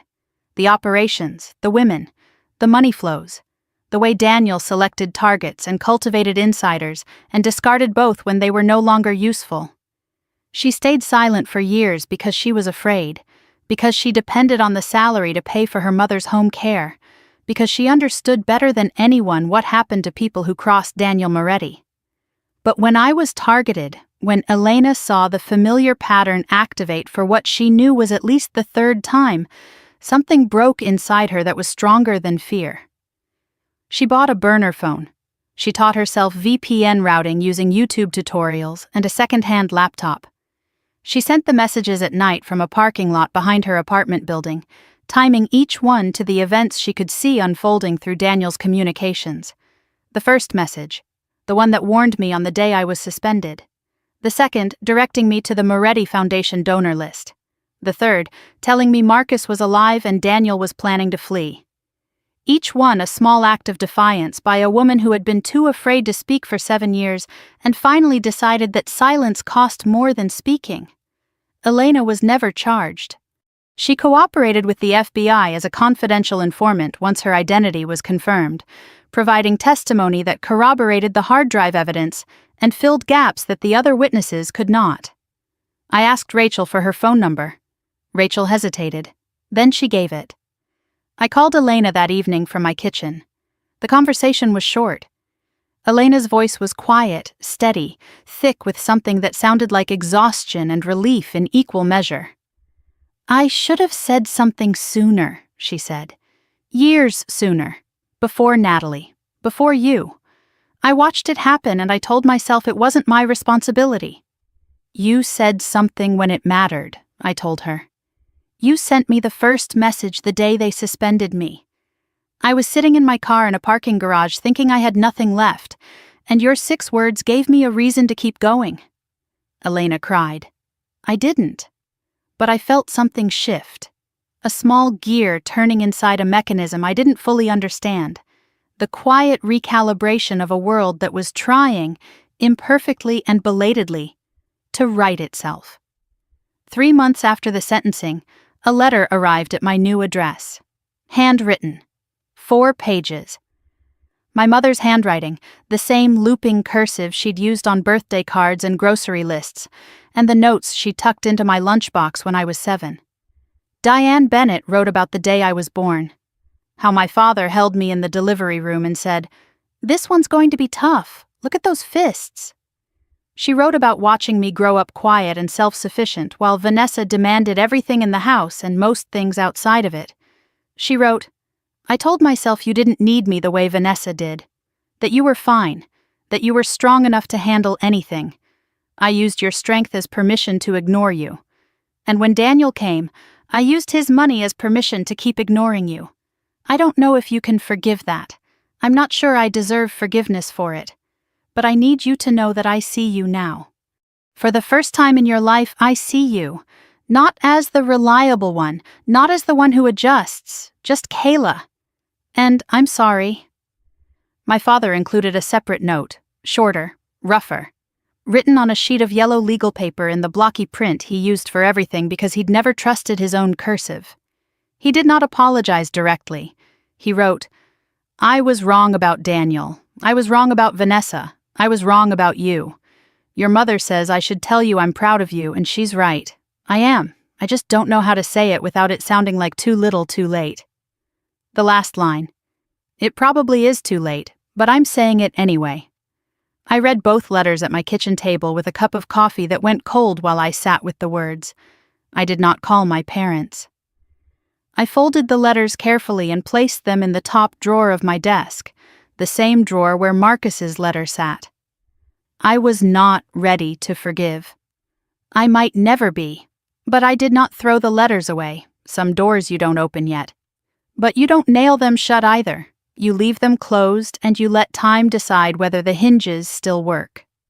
Late October, 1 year almost to the day since the Cadillac blocked my gate. I stood in front of a house, not the apartment Daniel had leased for me, not Megan's guest room, not the Colonial in Newton where I learned to be invisible. A 3-bedroom Craftsman in Jamaica Plain with a front porch and hardwood floors, and a maple tree in the backyard that was turning the color of fire. I bought it with my own money, my name on the mortgage, my credit, my savings plus the settlement Meridian Defense had paid me after a very swift and very quiet negotiation in which the company's lawyers decided it was cheaper to make me whole than to let the public learn that their head of cybersecurity had been a foreign intelligence asset for a decade. Meridian reinstated me 4 months ago, not just reinstated, promoted, Director of Cybersecurity Operations. The position Howard Langford held before he was let out of the building in handcuffs. The board offered it to me personally, and the irony was not lost on anyone in the room. I had his nameplate removed and did not replace it with my own. The door just said, Director, Cybersecurity. No name. I didn't need one. The people who mattered knew who was inside. Moving day was a Saturday. Megan came with boxes and a Bluetooth speaker playing music too loud for the quiet neighborhood. Frank DeLuca showed up uninvited with a toolbox and spent 3 hours installing new locks on every door and window. "Old habit," he said when I thanked him, but I saw the way he tested each lock twice before moving to the next one, and I understood that protection was the language he spoke when he didn't have words. Natalie sent flowers from DC white peonies with a card that read, "First house you chose yourself. Make it loud." By evening, the boxes were mostly unpacked. Megan ordered Thai food, and we ate on the living room floor because the dining table wouldn't arrive until Thursday. She looked around the room, empty walls, stacked boxes, paint smell still sharp in the air, and said, "It doesn't look like much yet." I smiled. "It looks like mine. That's enough." After Megan left, I walked through the house alone. Each room was empty in the way new things are empty, not lacking, but waiting. I opened the back door and stepped onto the small porch. The maple tree stood at the center of the yard, its leaves burning red and gold against the dark October sky. The same October air that had carried the sound of a Cadillac engine idling in my driveway 1 year ago now carried the smell of wet leaves in someone's fireplace and the distant sound of a dog barking down the block. I sat on the porch steps with a mug of coffee and no phone and no laptop and no evidence folders and no fear. Just me and the sound of the city settling into night. A year ago, a black Cadillac blocked my gate and my sister stepped out wearing my wedding dress. She stood on my doorstep with the man I thought loved me and told me I'd always lived for her. She was right, I had. For 32 years, I bent myself into whatever shape my family needed. I gave up scholarships so Vanessa could have hers. I signed loans so she could chase dreams she abandoned before the ink dried. I sat at the kids' table until I was 26 because someone had to make room and it was always me. I told myself it was love. I told myself that's what family means. It wasn't love. It was a habit. And habits are just choices you stopped questioning. Daniel saw that habit and used it. Vanessa saw it and sold it. My parents saw it and looked the other way because looking cost more than not looking, and I had always been the one who absorbed the cost. And for a while, a long and dark while, I believed them. I believed I wasn't enough. That I needed someone else to choose me before I could matter. That my value was determined by how much of myself I was willing to give away. I was wrong. I didn't need Daniel's ring. I didn't need my parents' approval. I didn't need Vanessa to see me as an equal. I needed to stop waiting for permission to exist. The woman who stood in that driveway a year ago, the one who watched the Cadillac drive away and set a diamond ring on the concrete steps, she was already stronger than all of them combined. She just didn't know it yet. I know it now. If you're listening to this and you see yourself in my story, if you've spent years shrinking so someone else could expand, if you've sacrificed until you forgot what it felt like to choose yourself, if you've loved people who treated your loyalty like a resource to be mined, and your silence like consent, I need you to hear something. You are not too late. You are not too old. You are not too broken. You are not too far gone. You just haven't started yet. And starting doesn't require anyone's permission. It never did. My name is Kayla Bennett. I'm 33 years old. I live in a house I bought with my own money, in a city that tried to bury me, surrounded by people who chose me without conditions. And for the first time in my life, the woman in the mirror is someone I recognize. That's my story, every word of it. And if it made you feel something, if it reminded you of your own sister, your own family, your own Cadillac moment, the thing that broke you open and forced you to rebuild, I want to hear about it. Drop a comment. Tell me where you are in your story. Tell me if you've started yet, or if today might be the day you do. Because I spent 32 years thinking I was the only woman living like this, giving everything to people who never gave anything back, and it turns out I wasn't even close to alone. If this is your first time here, hit that subscribe button. I tell stories like this every week, real stories from real lives about the moments that crack us open and the choices that put us back together. And if you know someone who needs to hear this, a friend, a daughter, a mother, a woman who's still bending herself into someone else's shape and calling it love, send it to her. Sometimes the thing that saves us isn't advice or therapy or a plan. Sometimes it's just knowing that someone else walked through the same fire and came out the other side still breathing. I'll see you in the next one. This story is fictionalized for dramatic effect.